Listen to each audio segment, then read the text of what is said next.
यांचं गाणं ऐकूया. हाडाची काळे करून काढला खाणीतून कोळसा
सुरू कर.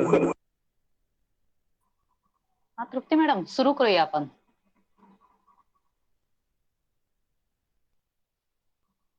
हा, पहिल्या आवाज येतो का मॅडम? हो, येतोय येतोय, बोला. हा, पहिल्यांदा सूचना देते मॅडम आणि मग सुरू करूया. हो. हा, नमस्कार साथी. मुख्य कार्यक्रमाकडे वळण्या अगोदर श्रोत्यांसाठी काही सूचना आहेत. प्रत्येकानं आपला माईक आणि व्हिडिओ दोन्हीही बंद ठेवायचा आहे.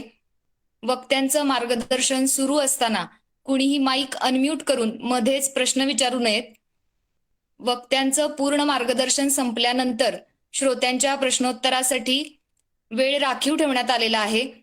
श्रोत्यांनी आपले प्रश्न कमेंट बॉक्स किंवा मेसेज बॉक्समध्ये टाईप करून पाठवायचे आहेत. आणि त्याचबरोबर वक्ते बोलत असताना कुणीही आपला स्क्रीन प्रेझेंट करू नये अथवा कार्यक्रमामध्ये कुठल्याही प्रकारचा व्यत्यय येईल अशी कोणतीही ऍक्टिव्हिटी आपल्याकडून होणार नाही याची आवर्जून दखल घ्यावी.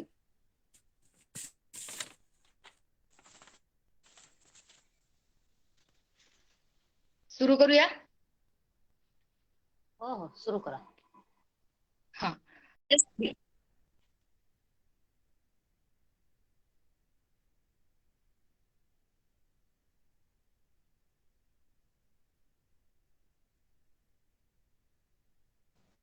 संघटनेनं महाराष्ट्राला आवाज येत नाही आमच्यापर्यंत. मॅडम आवाज येत नाही. येतोय आवाज मॅडम, तुमचं नेटवर्क कमी असेल. बोला मॅडम. आवाज येत नाही. आवाज बोला मॅडम तुम्ही. हा, बोलतोय, ठीक आहे. महाराष्ट्र अनिस या कृतिशील संघटनेनं महाराष्ट्राला विवेकशील बनवण्याच्या हेतूनं अगदी तिच्या स्थापनेपासूनच विविध सामाजिक विषयांना टक्कर देत शेकडो उपक्रम आणि मोहिमा राबवल्या. विशेष म्हणजे त्या यशस्वी करून दाखवल्या. अनिसनं तिच्या 30 ते 32 वर्षांच्या वाटचालीत अत्यंत महत्वाचे आणि प्रभावी असे 2 कायदे या पुरोगामी महाराष्ट्राला दिले. त्यातलाच एक महत्वाचा कायदा म्हणजे 3 जुलै 2017 रोजी संमत झालेला सामाजिक बहिष्कार विरोधी कायदा. इतर वेळी वेगवेगळ्या घटनांमधून या कायद्यानं स्वतःचं महत्व सिद्ध केलेलंच आहे, पण अगदी संपूर्ण लॉकडाऊनच्या, कोरोनासारख्या महामारीच्या आणि आणीबाणीच्या काळात सुद्धा सामाजिक बहिष्कार विरोधी कायद्यानं आपलं महत्व आणि सामर्थ्य अधिकच अधोरेखित केलं. या कायद्याच्या जडणघडणीत आणि उभारणीत ज्यांचं अमूल्य असं योगदान आहे त्या आदरणीय ऍडव्होकेट रंजना गवांदे मॅडम जात पंचायतीच्या मनमानी कारभारावरती प्रकाश टाकण्यासाठी कसा ग बाई जातीचा यो किला हा विषय घेऊन आज आपल्यासोबत संवाद साधण्यासाठी या ऑनलाईन विचारवंचावरती उपस्थित आहेत. मी अनिस परिवाराच्या वतीनं आणि आपणा सर्व श्रोत्यांच्या वतीनं ऍडव्होकेट रंजना गवांदे मॅडम यांचं मनपूर्वक स्वागत करते आणि या सत्राचं प्रास्ताविक करण्यासाठी जात पंचायत मूठमाती अभियानाचे कार्यवाह माननीय कृष्णा चांदगुडे सर यांना आमंत्रित करते. कृष्णा चांदगुडे सर. सर्वांना नमस्कार. आजच्या या व्याख्यानमालेतील 3ऱ्या आणि शेवटच्या दिवशी आपल्या सर्वांचं मी मनापासून स्वागत करतो. जात पंचायत मूठमातीचा अभियानाचा कार्यवाह म्हणून या ठिकाणी प्रास्ताविक करण्यासाठी येत आहेत. खरं तर जात पंचायत हा विषय महाराष्ट्रासाठी आज प्रत्येकाच्या तोंडी झालेला आहे. परंतु जर 10 वर्षापूर्वी कोणी जर विचारलं असतं की जात पंचायत महाराष्ट्रात असते का, तर याचं उत्तर नाही आलं असतं. मग अचानक काय झालं, 2013 सालचा तो मला दिवस चांगला आठवतो. बरोबर आजचा जो जून महिना आहे तो 27 जूनचा 2013 रोजीचा दिवस होता आणि त्यावेळेस महाराष्ट्राच्या मध्ये एक भयानक घटना घडली. आंतरजातीय विवाह केल्यामुळे प्रमिला कुंभारकर नावाच्या गर्भवती महिलेचा तिच्या पित्याने गळा दाबून खून केला. ही बातमी ऐकल्यानंतर आम्ही हादरून गेलो, निषेध मोर्चा काढला. परंतु या घटनेमागचं सत्य शोधून काढायचं आम्ही ठरवलं. महाराष्ट्र अंधश्रद्धा निर्मूलन समितीच्या कार्यकर्त्यांनी याचं सत्य शोधून काढलं आणि ते म्हणजे काय होतं तर याच्या मागे जात पंचायतचा दबाव होता. त्याच्यानंतर डॉक्टर नरेंद्र दाभोळकर यांच्या दूरदृष्टीतून जात पंचायत मूठमाती अभियान सुरू झालं. 9 ऑगस्ट 2013 रोजी नाशिक मध्ये पहिली परिषद झाली. दुसरी परिषद लातूर येथे झाली आणि 15 तारखेला आणि त्याच्यानंतर 4 दिवसांनी म्हणजे 20 ऑगस्ट 2013 रोजी डॉक्टरांचा निर्गुणाचा खून झाला. त्याच्यामुळे सर्व कार्यकर्ते सर्वेट झाले होते. ही मोहीम पुढे चालवायची की नाही असं वाटत होतं, परंतु महाराष्ट्र अंधश्रद्धा निर्मूलन समितीच्या सर्व कार्यकर्त्यांनी ही मोहीम पुढे चालवली. त्याच्यामध्ये आपल्या महत्वाच्या काही कार्यकर्त्यांचा सहभाग आहे. या घटनेमध्ये काय झालं तर जात पंचायतचा दबाव जो आहे महाराष्ट्रामध्ये वेगवेगळ्या घटनांमधून समोर आला. जात पंचायत हे जातीचं अग्रदल असतं आणि ते जर आपल्याला संपवायचं असेल तर एका बाजूने प्रबोधन आणि दुसऱ्या बाजूने कायद्याचा जागाचा दुहेरी पातळीवर आपल्याला काम करणं गरजेचं होतं. तर कायदा नसताना असं काम करणं खूपच अवघड होतं. परंतु नाशिकमध्ये घटनेचा आधार घेऊन आम्ही महाराष्ट्रभर केसेस दाखल केल्या. पहिला फोन जो आला आम्हाला तो काका धर्मावत नावाच्या श्री गौड ब्राह्मण समाजातला होता. दुसरा फोन जो होता तो जैन माहेश्वरी जैन समाजातला होता. म्हणजे जात पंचायतचं अस्तित्व हे सर्व समाजामध्ये असं महाराष्ट्र अनिसने दाखवून दिलं. त्याच्यानंतर महाराष्ट्र अनिसने बार्टी बरोबर येऊन एक कायद्याचा मसुदा महाराष्ट्र सरकारला सादर केला आणि माध्यमांनी याची दखल घेतली आणि वेळोवेळी आम्ही 15 दिवसांनी एक घटना बाहेर काढत होतो आणि याचा महाराष्ट्रामध्ये प्रचंड दबाव तयार झाला, सामाजिक दबाव तयार झाला आणि सरकारला याची दखल घेणं भाग पडलं आणि त्याच्यामध्ये सामाजिक बहिष्कार विरोधी कायद्याची निर्मिती झाली. बार्टी बरोबर आपण मसुदा महाराष्ट्र सरकारला सादर केला होता, त्याची सरकारने दखल घेतली आणि कायदा तयार केला. महाराष्ट्र हे पहिलं राज्य आहे की ज्याने असा सामाजिक बहिष्कार विरोधी कायदा केला. त्याच्या अंतर्गत आतापर्यंत 104 गुन्हे दाखल झालेले आहेत आणि महत्वाची गोष्ट म्हणजे निम्मे गुन्हे हे कोकणात दाखल झालेले आहे. हे गावकी प्रकार जो आहे कोकणामध्ये चालतो तो अत्यंत गंभीर स्वरूपाचा आहे. जात पंचायतचं दुसरं रूप गावकी आहे. कोकणामध्ये त्याला गावकी म्हणतात तर उर्वरित महाराष्ट्रामध्ये त्याला जात पंचायत असं म्हणतात.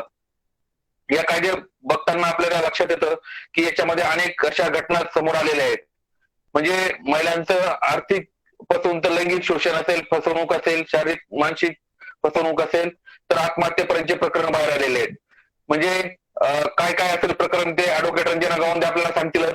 परंतु उकळत्या तेलातून हात घालून नाना बाहेर काढणं असेल किंवा थुंकी चाटण्याची शिक्षा असेल किंवा तोंडातील जिभेवरती डाग देण्याची शिक्षा असेल किंवा आत्महत्येपर्यंतची प्रकरण असेल, या सगळ्या प्रकरणामध्ये आपल्याला ऍडव्होकेट रंजना गावंदे सांगतील. मला असं वाटतंय की आपण सर्वांना हे अनोखं व्याख्यान या ठिकाणी ऐकायला भेटणार आहे. याची जी दाहकता आहे ती आपल्याला अधिक गंभीर करू शकते आणि आपल्याला विचार करायला भाग पाडू शकते की आपण पुरोगामी महाराष्ट्रात राहतोय की काय.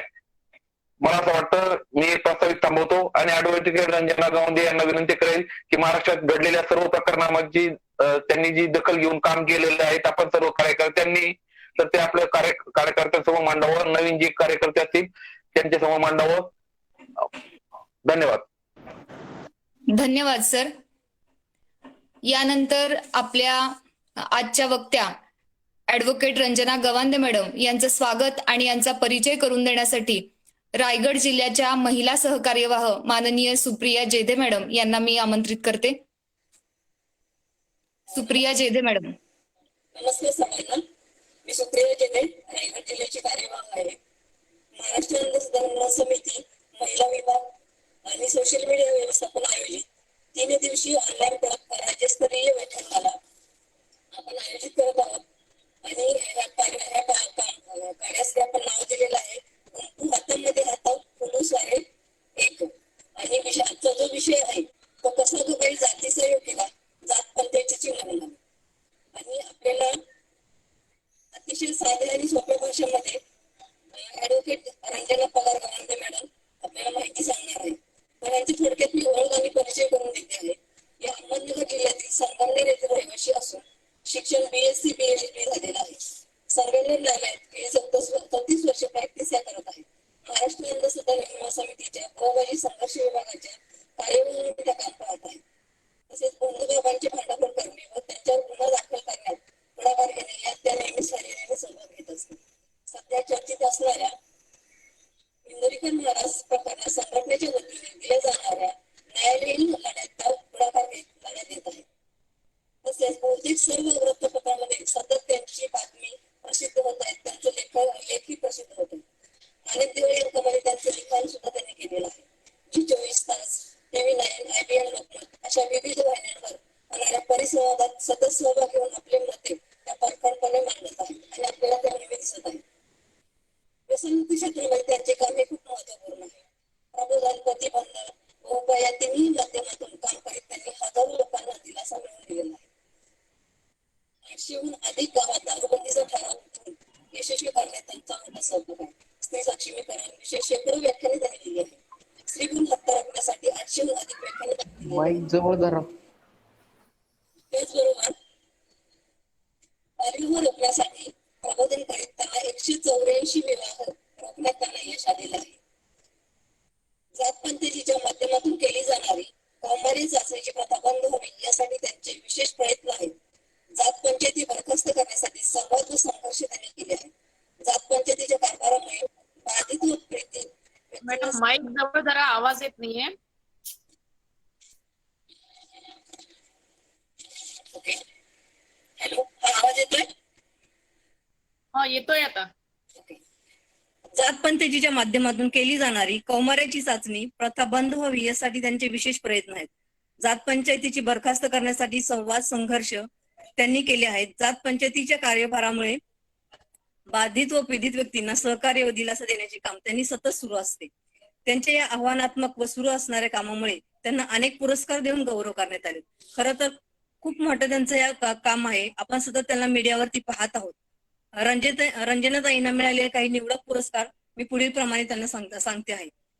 लोकसत्ताचा नवदुर्ग पुरस्कार, URL फाउंडेशनचा डॉक्टर नरेंद्र दाभोळकर स्मृती पुरस्कार, महाराष्ट्र शासनाचा व्यसनमुक्ती पुरस्कार, फिनिक्स सोशल फाउंडेशनच्या वतीने क्रांतीज्योती सावित्रीबाई फुले जीवन पुरस्कार, भारतरत्न डॉक्टर बाबासाहेब आंबेडकर प्रतिष्ठान संगमनेरच्या वतीने उत्कृष्ट सामाजिक कार्याबद्दलचा समाज प्रेरणा पुरस्कार, अखिल भटक्या जोशी समाज व संघ महाराष्ट्र राज्य यांच्या वतीने समाजभूषण पुरस्कार, अशा विविध सन्मानाने त्यांना पुरस्कार केलेले आहेत.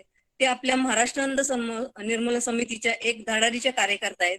त्यांचा आम्हाला नक्कीच अभिमान वाटत आहे. त्यांच्या या कार्याला सलाम. विवेकाचा आवाज बुलंद करूया. धन्यवाद. ओहर. धन्यवाद मॅडम. आजच्या आपल्या प्रमुख वक्त्यांच्या मार्गदर्शनाकडे वळण्या अगोदर काही संघटनात्मक बाबी आणि एकूणच या 3 दिवस चालू असलेल्या व्याख्यानमालेच्या अनुषंगानं अगदी 2 मिनिटं आपल्याशी संवाद साधणार आहेत अनिसच्या प्रधान सचिव माननीय सुशीलाताई मुंडे मॅडम. मी सुशीलाताई मुंडे मॅडम यांना विनंती करते की त्यांनी आपला माईक अनम्यूट करून संवादाला सुरुवात करावी. नमस्ते साथी. 3 दिवसांची ही व्याख्यानमाला चालू आहे आणि या व्याख्यानमालेचा आजचा हा शेवटचा दिवस आहे. आवाज क्लिअर आहे? हो मॅडम, आहे क्लिअर. ओके. पहिल्या दिवशी तुम्हाला सगळ्यांना आठवत असेल की पद्मश्री डॉक्टर राणी बंग यांनी हा विषय जो मांडला की स्त्री आरोग्य आणि गैरसमज, त्याच्यामध्ये त्यांनी अगदी स्पष्ट संदेश दिला की बाईचा जन्म हा सहनशीलतेसाठीच आणि तिची ही सहनशीलता आहे किंवा त्या अनुषंगाने पाहणारी जी पुरुषांची मानसिकता आहे ही समाजामध्ये एक घातक प्रदूषण निर्माण करते असा ठोस आणि ठळक इशारा राणी मॅडमनी आपल्या भाषणातून दिला. दुसऱ्या दिवशीचं व्याख्यान होतं दर्शना पवार मॅडमचं. त्यांचा विषय असा होता की चित्रपट, मालिका आणि स्त्री प्रतिमा. चित्रपट मालिकांकडे बघण्याची दृष्टी कशी असायला पाहिजे किंवा ही गल्लाभरू जी संस्कृती आहे ती स्त्रीच्या एकूण बाह्य सौंदर्यावरच कशी फोकस करते आणि तिच्याकडे पाहण्याचा जो दृष्टिकोन आहे हा कसा पुढच्या पिढीपर्यंत संक्रमित होत जातो, समाज पण त्याला कसं गृहीत धरते, ह्याचा अतिशय ठळक आणि ठोस उदाहरणं देत त्याचबरोबर अशा माध्यमांचा निषेध करणारा एक छान संदेश आपल्याला दर्शना पवार मॅडमनीही दिला. आणि आजच्या आपल्या तिसऱ्या वक्त्या आहेत ॲडव्होकेट रंजना गवांदे. ह्या महाराष्ट्र अनिसच्या गेल्या 25 वर्षापासून सक्रिय कार्यकर्ते तर आहेच, पण त्यांची धडाडी बघून त्यांना बऱ्याचदा आमच्या संघटनेमध्ये रणरागिणी म्हणतं, कुणी वाघीण म्हणतं, अशा बऱ्याच उपमा त्यांना दिलेल्या असतात, देतो आम्ही. कारण का तर प्रसंगी जीवावर उदार होऊन ह्या काम करतात. रात्र बऱ्याचदा पोलीस स्टेशनला थांबावं लागतं आणि मग त्यांच्याच आपण आजच्या व्याख्यानातून जात पंचायत कसे निर्णय देते, कौमार्य चाचणी म्हणजे नेमकं काय, मग मुलांची ही चाचणी का होत नाही, पोलीस स्टेशन या सगळ्या गोष्टींकडे कसं बघतं, सामाजिक बहिष्कार विरोधी कायदा नेमकं काय आहे, 2017 मध्ये सामाजिक बहिष्कार कायदा जो पारित झाला त्याच्यानंतर आज 2021 या 4-5 वर्षांमध्ये महाराष्ट्र अनिसने तब्बल 125 गुन्हे दाखल केलेले आहेत आणि महाराष्ट्रातला एकही जिल्हा यातून सुटलेला नाहीये. याचा अर्थ काय, अतिशय युद्ध पातळीवर महाराष्ट्र अनिसचे कार्यकर्ते आली केस की सुटले धावत. याच्यामध्ये त्यांचा वेळ जातो, त्यांचा पैसा जातो, त्यांचे श्रम जातात, त्यांचे प्राधान्यक्रम बदलतात. पण जेव्हा आपण एखादा वसा घेतो तेव्हा उतणार नाही, मतणार नाही, घेतला वसा टाकणार नाही, या भावनेतूनच हे अनिसचे सगळे कार्यकर्ते कार्य करतात. जरी लॉकडाऊन चालू असला तरी संघटना थांबलेली नाही. संघटनेच्या असंख्य शाखा आपापल्या माध्यमातून सतत कार्यरत आहेत. जसं की कोविडच्या काळामध्ये अनेक शाखांनी जीवाची तमा न बाळगता रस्त्यावर उतरले. जे गरजू होते त्यांना आर्थिक सहाय्य केले, धान्याचे किट वाटले, किंवा अनिसच्या कुटुंबियातील जर कोणी कोविडच्या साथीमुळे निधन पावलं असेल आणि त्याला खरोखरच आर्थिक सहाय्य हवं असेल तर तेही आमच्या कार्यकर्त्यांनी तन्मयतेने आणि अतिशय जलदीने उपलब्ध करून दिलेले आहे. तर त्यांची ही तत्परता जी आहे कार्यकर्त्यांची, ही त्यांच्या कार्यातून तळमळ व्यक्त करते, एकनिष्ठा व्यक्त करते आणि डॉक्टर दाभोळकरांची शिकवण त्यांच्या अगदी नसानसामध्ये भिनलेली आहे हेच नेहमी सिद्ध करत असते. आणि याची ताजी उदाहरणं मी तुम्हाला सांगेन की नगर जिल्ह्यामधील मोहाटा देवी प्रकरण आहे. या मोहाटा देवी प्रकरणामध्ये त्या मंदिराच्या गाभाऱ्याच्या खाली तब्बल 2 किलो सोनं पुरलं गेलं आणि हे 2 किलो सोनं पुरताना 24 लाख रुपये मजुरी त्या कॉन्ट्रॅक्टरला दिली गेली. कुठून आला हा पैसा? ट्रस्टीने हा पैसा कसा काय वापरला? हे सगळं नियमबाह्य करताना ट्रस्टी म्हणून याच्यामध्ये त्या जिल्ह्याचे सत्र न्यायाधीश तर होतेच, शिवाय आणखीन 2 न्यायाधीश पण होते. मग एवढं मोठं प्रकरण अंगावर घेताना आमच्या रंजनाताई गवांदे, आमचे कार्याध्यक्ष अविनाश पाटील, आमचे कॉम्रेड बाबा आरगडे, या सगळ्यांनी जातीने ह्याच्यात लक्ष घातलं आणि हे प्रकरण धसास लावलं. आज जिल्हा न्यायाधीशाविरुद्ध दंड थोपटणं ही सोपी गोष्ट नाही, कारण या सगळ्या मंडळींना कुठे ना कुठे राजकीय आश्रय असतोच. त्याच्या पुढचं आणखीन मी तुम्हाला एक उदाहरण सांगेन की नगरमधलेच पाथर्डीचे इंदोरीकर महाराज, कसला अभ्यास नाही, कसली तत्व नाही, कसला विवेक नाही, सातत्याने महिलांना कसं दुय्यमत्व येईल, त्यांचं कसं अवमूल्य होईल, अशा प्रकारचे कीर्तन करत सुटलेले हे महाराज, ज्यांच्या विरुद्ध महाराष्ट्र अनिसने खटला भरलाय. ह्या एवढ्या मोठ्या आसामींविरुद्ध खटला भरताना संघटनेच्या कार्यकर्त्यांमध्ये हे हत्तीचं बळ येतं कुठून? कारण महाराष्ट्र अनिस ही डॉक्टर दाभोळकरांचा वैचारिक वसा स्वीकारणारी आणि पेरणारी संघटना आहे. त्याच्यामुळे ह्या ज्या गोष्टी आहेत या गोष्टी स्वीकारताना कार्यकर्त्यांना अजिबातच अडचणी येत नाही. त्याच्या पुढेही मी तुम्हाला अगदी अलीकडचे उदाहरण सांगेन की संघटना प्रवाही आहे. अजिबात डॉक्टर दाभोळकरांच्या खुनानंतर 2013 ला खून झाला, आज 8वं वर्ष आहे, परंतु संघटनेच्या कार्यपद्धतीमध्ये आणि कार्याच्या गतीमध्ये, संघटनेच्या कार्यपद्धतीमध्ये आणि कार्याच्या गतीमध्ये आजतागायत कुठेही अडथळेपणा नाहीये किंवा साचले पण नाहीये. तुम्हाला मी अगदी आणखीन अलीकडचे पण उदाहरण सांगेन की याच्या अगोदर आज ही आपली जी 3 दिवसीय मालिका चाललेली आहे त्याच्या आधी आपण 5 दिवसांची मालिका घेतली. मानसिक आरोग्य विभाग व्यवस्थापन जे आहे त्याच्या मार्फत आपण 5 दिवसांची मालिका घेतली आणि या मालिकेमध्ये महाराष्ट्रातले अतिशय सुप्रसिद्ध तज्ञ असे मानसोपचार तज्ञ होते आणि मनाचा आधार किंवा मन काय ही माणसाच्या आयुष्यातली माहिती असणारी सगळ्यात महत्वाची घटना आहे. त्याच्यामुळे 5ही दिवस आमचं हे वेबिनार हाऊसफुल झालं. एका बाजूला गुगल मीट हाऊसफुल होत होतं आणि दुसऱ्या बाजूला फेसबुक पेजवर पण असंख्य गर्दी लोटत होती. म्हणजे अतिशय जिव्हाळ्याचे आणि जवळचे वाटणारे विषय घेऊन महाराष्ट्र आणि तुमच्याकडे येतं, तेव्हा आपण हे सिद्ध करत असतो की संघटनेची नाळ ही सगळ्या सामान्य माणसांबरोबर जोडलेली आहे. आपण इतक्या वेळ थांबत नाही. अलीकडे आपली पुन्हा एकदा विभागवार आणि राज्यस्तरीय अशी वक्तृत्व स्पर्धा सुरू होत आहे. आता येत्या 4-5 दिवसामध्ये ते सुरू होईल. कारण काय तर 26 जून हा लोकनेते राजर्षी शाहू महाराज यांचा जन्मदिवस असल्यामुळे त्या निमित्ताने आपण स्पर्धा घेत आहोत. मंडळी, हे जे सगळं आम्ही करत आहोत ना त्याच्या मागे नुसतं भरभरून प्रतिसाद मिळवणं हा आमचा हेतू नाही.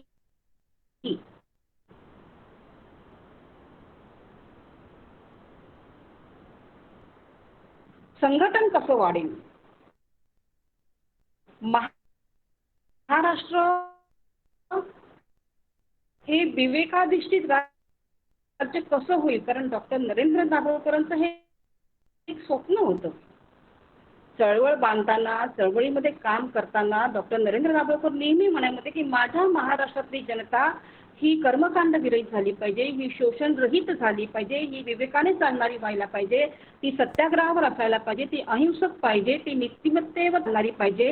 ही सगळी तत्व घेऊनच डॉक्टर नरेंद्र दाभोळकर संघटना बांधत होते. आणि तेच आपली जी पुढची पिढी आहे त्याने पुन्हा हेच आपण जे आपलं बंधन आहे किंवा जो आपला मार्ग आहे तो आपण स्वीकारलेला आहे. आणि म्हणून नुसती गर्दी गोळा करणं हा आमचा मकसद नाही. एका बाजूला संघर्ष आहे, दुसऱ्या बाजूला प्रबोधन आहे आणि तिसऱ्या बाजूला संघटना बांधणी सुद्धा आहे. तेव्हा मी पुन्हा एकदा आपल्या सगळ्यांना आवाहन करते, मागील 5 दिवसांमध्ये आणि आताच्या 3 दिवसांमध्ये आमच्याकडे आतापर्यंत 200हून अधिक लोकांची नावं आलेली आहेत की ज्यांना महाराष्ट्र अंधश्रद्धा निर्मूलन समितीचं सदस्य व्हायचं आहे. सदस्य होण्यापूर्वी आपण त्यांची एक वैचारिक बैठक ठरावी म्हणून एक 5 दिवसांचं शिबिर देत आहोत. या 5 दिवसांमध्ये रोज संध्याकाळी 7 ते 9 अशी वेळ असेल. प्रत्येक दिवशी एक वक्ता बोलेल आणि त्यामध्ये आपण वैज्ञानिक दृष्टिकोन म्हणजे काय, संघटनेचे सदस्य व्हा आणि आमच्या शिबिराला आत्ता इतकाच प्रतिसाद द्या. धन्यवाद. धन्यवाद मॅडम. यानंतर आजच्या आपल्या प्रमुख मार्गदर्शक आदरणीय ऍडव्होकेट रंजना गडांते मॅडम यांना मी विनंती करते की त्यांनी मार्गदर्शन करावं. Advocate Ranjana Gadante madam. नमस्कार साथी. शहीद डॉक्टर नरेंद्र दाभोळकर, डॉक्टर बाबासाहेब आंबेडकर, महात्मा फुले, सावित्रीबाई फुले, पंडिता रमाबाई, रखमाबाई आणि मला प्रेरणा देणाऱ्या, सतत जागत ठेवणाऱ्या सर्वच सुधारकांच्या स्मृतीला विनम्र अभिवादन करून आजच्या ह्या विषयाला मी सुरुवात करते. खर तर जात पंचायत कसा गबाई जातीचा ह्यो किलासा ह्या विषयाला नाव दिलेलं आहे.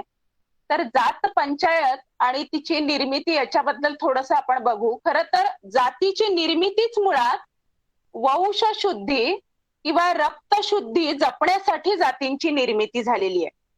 आणि ह्या जातींच्या निर्मितीमधूनच स्त्रियांची लैंगिकता जपणं, स्त्रियांची लैंगिकता नियंत्रित करणं आणि योनी शुचिता जपणं याचं महत्व, ह्या सर्व बाबी महत्वाच्या ठरल्या.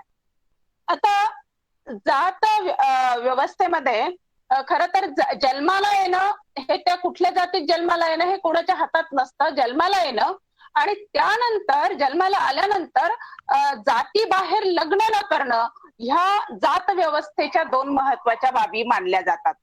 आणि मग स्त्रियांच्या लैंगिकतेवर नियंत्रण ठेवलं तरच ही जात व्यवस्था टिकेल. आणि म्हणून ह्या सगळ्या गोष्टी, स्त्रियांची लैंगिकता नियंत्रित केली जाते, योनी शुचितेला महत्व दिलं जातं. डॉक्टर बाबासाहेब आंबेडकरांनी जे म्हटलं होतं की स्त्रिया ह्या जातीचं प्रवेशद्वार आहेत. बाबासाहेबांनी हे म्हणताना स्त्रीच्या लैंगिकतेवर केलं जाणारं नियंत्रण ही बाब त्या खरं तर ते वाक्य उच्चारताना अधोरेखित केलेली आहे. तर मनुस्मृती असं म्हणतंय की न स्त्री स्वातंत्र्य अहरती. तर स्त्रीला स्वातंत्र्य नाही, मग ते कसलं, फक्त मालमत्तेच्या विषयी किंवा नकाराचं एवढंच नाही, तर मनुस्मृती असं म्हणते की स्त्रीला लग्न करण्याचं, स्वतःच्या मर्जीने लग्न करण्याचं स्वातंत्र्य नाही, तिला तिचा जोडीदार निवडण्याचं स्वातंत्र्य नाही, विधवेला पुन्हा लग्न करण्याचं स्वातंत्र्य नाही, स्त्रीला घटस्फोट घेण्याचं स्वातंत्र्य नाही. म्हणजे वैधव्य असेल, परित्यक्ता पण असेल किंवा तिच्या जोडीदाराविषयी इतरांनी निर्णय घेणं असेल, ह्या सगळ्या गोष्टी स्त्रियांवर लादल्या जातात. आणि अशा पद्धतीने ही जात व्यवस्था आणि जात व्यवस्थेतून ही जात पंचायतीची व्यवस्था का निर्माण झाली याचाही थोडासा आपल्याला विचार करावा लागेल. जात पंचायतीची व्यवस्था ह्यासाठी निर्माण झाली की जातीची सुरक्षा, जातीची व्यवस्था टिकवणं आणि त्या जातीच्या घटकांना प्रतिष्ठा प्राप्त करून देणं आणि जातीमध्ये न्याय त्या जातीतली न्याय व्यवस्था न्याय करणं. म्हणजे पूर्वी जो समाज होता, सर्व समाज, पूर्ण समाज हा एकेकाळी तुकड्यांमध्ये विभागलेला होता. आणि भारतीय राज्यघटना येण्यापूर्वी तर न्याय व्यवस्था सुद्धा ह्या लोकांमध्ये त्या जातीचे लोक त्या पंच करत होते. परंतु भारतीय संविधान आल्यानंतर सुद्धा ती व्यवस्था तशीच आजपर्यंत चालत आली. आणि मग ह्या भारतीय न्याय व्यवस्थेने किंवा भारतीय न्याय व्यवस्थेच्या चौकटीत आपल्याला मिळालेलं संरक्षण असेल किंवा निर्माण झालेले कायदे असतील, त्यांचा आपल्याला जो काही लाभ आहे तो न मिळता ह्या जात पंचांच्या जाचाला आजही समाजात अनेक लोक सामोरे जात आहेत, अनेक लोकांचं शोषण होत आहे. आता चांदगुडेंनी जे सांगितलं की 2013 मध्ये खऱ्या अर्थाने हा प्रश्न समोर आला, अगदी खरंय. म्हणजे खूप पूर्वी मी याच्या संबंधाने वाचन केलेलं होतं की कुठेतरी मला असं वाटायचं कुठेतरी पाकिस्तान मधली ती मुख्तार माई आहे, ती जिच्यावर जात पंचांनी बलात्कार केला, की तिच्या भावाने एका उच्च जातीच्या मुलीशी प्रेम संबंध ठेवले म्हणून तिच्यावर बलात्कार केला जात पंचांच्या सांगण्यावरून. किंवा तिकडे दक्षिण आफ्रिकेतली वॉरिस डिअरी आहे, तिच्या संबंधाचा निर्णय फिमेल जेनायटल म्युटिलेशनचा जात पंचांनी घेतला. किंवा काही आखाती देशांमध्ये सुद्धा कौमार्य चाचण्यांबद्दल मी पूर्वी वाचलेलं होतं, पण ते कुठेतरी लांब घडतंय, त्याची तीव्रता मला त्यावेळेस जाणवली नाही. खरं तर ते सुद्धा प्रसंग खूप अंगावर काटे आणणारे होते, खूप विचार करायला लावणारे. परंतु आपल्या जवळ काहीतरी घडतंय हे बघितल्यानंतर, हे समजल्यानंतर अतिशय असहाय्य वाटायला लागलं. आणि त्याच्यातूनच खरं त्या सुरुवातीच्या असहाय्य वाटण्यातून ही कामाची प्रेरणा मिळत गेली आणि काम सुरू झालं. आता जात पंचायत म्हणजे नेमकं काय, तर याच्याबद्दल आपल्याला थोडंसं समजून घेऊयात आपण की त्या समाजातले जे वर्चस्ववादी घटक असतात, वर्चस्ववादी जो लोकांचा समूह असतो प्रत्येक त्या समाजातला, इथे समाज याचा अर्थ संकुचित असा नाहीये. तर खरं तर त्या कायद्यामध्ये सुद्धा समाज म्हणजे एका धर्माचे, एका पंथाचे किंवा ते जन्माने असतील किंवा धर्मांतराने असतील किंवा एखादा हे असेल, विधी असेल, कार्यक्रम असेल, यात्रा जत्रा असतील, अशा वेगवेगळ्या समूहाचे लोक एकत्र येऊन ते करत असतात. तर असे एकत्र कार्यक्रम, उत्साह साजरा करणारे तो सुद्धा एक प्रकारे तिथे समाज असं म्हटलं गेलेलं आहे.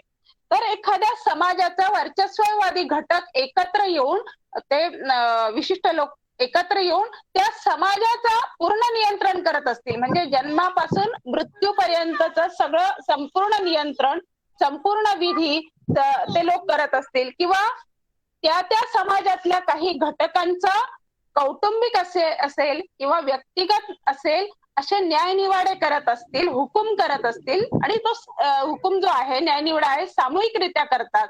मग ते आदेश कधी कधी मौखिक असतात, कधी कधी तोंडी असतात.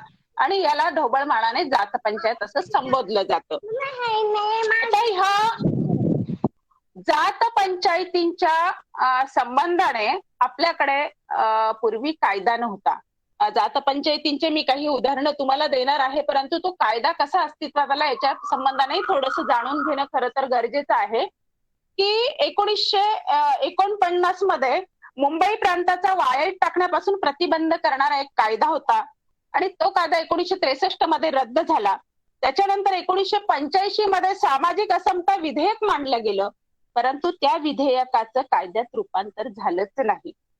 आणि मग चांदगुडेंनी सांगितल्याप्रमाणे जेव्हा 2013ला पहिलं प्रकरण आपल्या समोर आलं, महाराष्ट्राने काम सुरू केलं आणि त्याच्यानंतर काम करता करता ज्या प्रकरणांची मी आता चर्चा करणार आहे ती प्रकरणं खरं तर आम्ही लढत असताना असं लक्षात आलं की स्वतंत्र कायदा असणं अतिशय गरजेचं आहे. आणि मग तिथून पुढे त्या कायद्याची मागणी सुरू झाली आणि 2013ला मागणी सुरू झाल्यानंतर 2016 मध्ये महाराष्ट्र शासनाने विधेयक मंजूर केलं आणि 3 जुलै 2017ला कायदा राजपत्रात प्रसिद्ध करण्यात आला आणि त्याची अंमलबजावणी खऱ्या अर्थाने सुरू झाली.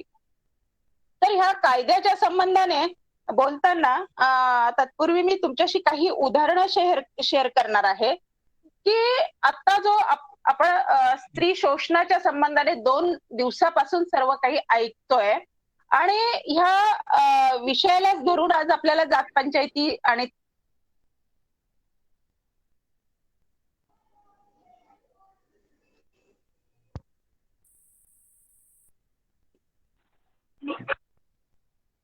महाराष्ट्र अण्णीसने जात पंचायतीची आतापर्यंत जी प्रकरणं हाताळली त्या सर्व प्रकरणांमध्ये असं समोर आलं की इथे जवळजवळ 95% शोषण हे जात पंचायतीच्या शोषणाचं जे उदाहरणं आहेत, जे प्रकरणं आहेत, 95% स्त्रिया आणि लहान मुलांचे ही सगळे प्रकरणं समोर आलेली आहेत.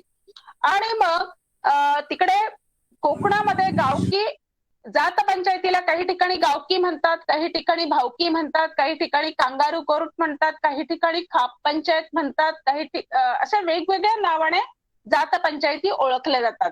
कोकणातली जी गावकी आणि भावकी आहे त्या भावकीची जी प्रकरणं आहेत आणि तिथे होणाऱ्या शिक्षा ज्या आहेत तुलनेने ज्या भटक्या विमुक्त समाजामध्ये मधल्या ज्या जात पंचायती आहेत त्यात होणाऱ्या शिक्षा ह्या अतिशय कठोर आणि क्रूर आणि हिंसक आहेत. तर हे काम सुरू केल्यानंतर जे काही प्रकरणं सुरू आले आणि त्यातून होणारं स्त्रियांचं शोषण समोर आलं त्याची काही उदाहरणं तुमच्या पुढे मी मांडते की एक वर्धा जिल्ह्यामध्ये 2012 मधलं हे प्रकरण आहे. वर्धा जिल्ह्यामध्ये एका पारधी बेड्यावर रुश्मिता नावाची मुलगी तिचं त्याच बेड्यात राहणाऱ्या अमृत कुमार नावाच्या मुलाशी प्रेमसंबंध झाले आणि त्या प्रेमसंबंधातून जे घडलं ते निसर्ग दत्त ती गरोदर राहिली. आता ही रुश्मिता जी होती तिथल्या एका म्हणजे पारधी बेड्यातल्या पुढाऱ्याची मुलगी, ती त्या नेत्याची मुलगी, त्या बेड्यातला तो पुढारी. आणि त्याच्याकडे ह्या अमृत कुमारच्या वडिलांनी अमृत कुमारसाठी मागणी घातली, परंतु ठमाई पवार म्हणजे त्या रुश्मिताच्या वडिलांचं नाव त्यांनी नकार दिला की तुझ्यासारख्या अशा कुटुंबामध्ये मी माझी मुलगी देणार नाही. आणि पुढे रुश्मिता गरोदर असल्याचं संपूर्ण पारधी बेड्यामध्ये समजलं आणि त्या समजल्यानंतर नॅचरली जे घडतं ते जात पंचायत बसली आणि जात पंचायतीने बघा ह्या रुश्मिताच्या संबंधाने जो निर्णय घेतला, अतिशय कठोर निर्णय घेतला. जात पंचायतीने सांगितलं की रुश्मिताला आम्ही जात बहिष्कृत करत आहोत. 7 महिन्याची गरोदर रुश्मिता, तिला जात बहिष्कृत करत आहोत. तिच्याशी कुणी बोलायचं नाही, तिला कोणी अन्न पाणी द्यायचं नाही, तिला ह्या पारधी बेड्यापासून बाहेर ठेवायचं. आणि असं हा निर्णय झाल्यानंतर तिच्या वडिलांनी सुद्धा भीतीने तो निर्णय स्वीकारला, कारण हा निर्णय स्वीकारला नाही तर त्यांच्या संपूर्ण कुटुंबाला वाईट टाकतील अशी भीती त्यांना होती. आणि अमृत कुमारने सुद्धा ह्या जात पंचायतीच्या भीतीने ह्या रुश्मितापासून संबंध तोडले. रुश्मिता पारधी बेड्याच्या बाहेर राहायला लागली. 7 महिन्याची गरोदर मुलगी एक 7-8 दिवस बिना अन्न पाण्याची राहिली. काहीतरी कुठून तरी पाणी किंवा भाकरी मिळाली थोडीफार तर ती खात होती आजूबाजूला मागून, परंतु साधारणतः 8 दिवसानंतर एक दिवस रात्री तिच्या पोटात दुखायला लागलं आणि तशा अवस्थेत ती वडिलांकडे गेली. मुलीची अतिशय वाईट अवस्था बघून त्या ठमाई पवारने तिला शेजारच्या गावातल्या दवाखान्यात नेलं. दवाखान्यात नेण्यासाठी सुद्धा आजूबाजूच्या लोकांनी मदत केली नाही, का तर जात पंचायतीचा दबाव. आणि तिला दवाखान्यात नेत असताना रस्त्यातच ही रुश्मिता मरण पावली. तिच्या पोटातलं बाळ सुद्धा तिच्या सोबतच गेलं आणि ती मरण पावल्यानंतर रुश्मिताच्या वडिलांनी पुन्हा जात पंचायत भरवली आणि फिट्याळं केलं. फिट्याळं म्हणजे काय की ज्याने पाप केलं त्यालाच ही शिक्षा द्या, त्या पापी माणसाशी आमच्या कुटुंबाचा काहीही संबंध नाही, त्या मेलेल्या व्यक्तीशी आमचा काहीही संबंध नाही, अशा अर्थाचं ते फिट्याळं. आणि दंड भरलं, फिट्याळं केलं आणि ठमाई पवार जातीत राहिले. म्हणजे मुलीचं सुद्धा दुःख त्यांना करता आलं नाही. कुठल्या बापाला आणि आईला वाटणार नाही की आपली मुलगी गेली आणि दुःख करावं, परंतु ते दुःख व्यक्त करणं सुद्धा या जात पंचायतीच्या दबावामुळे त्यांना शक्य झालं नाही. परंतु मित्रांनो आणि मैत्रिणींनो, हे इथेच संपत नाही. तर अमृत कुमार हा जो म्हणजे रुश्मिताचं पोट आलं म्हणून तिला जातीतून बहिष्कृत केलं, तिला मृत्यूला सामोरं जावं लागलं, परंतु ज्याच्यामुळे पोट आलं किंवा ज्याचा त्या पोट येण्यात सहभाग होता असा तो अमृत कुमार मात्र पुन्हा जात पंचायत भरली. जात पंचांनी त्याला हेल्याचं जेवण देण्याचा आदेश केला आणि दसऱ्याच्या त्यानंतर येणाऱ्या दसऱ्याच्या दिवशी हेला मारून तो जेवण दिलं संपूर्ण समाजाला आणि अमृत कुमार मात्र जातीत आला.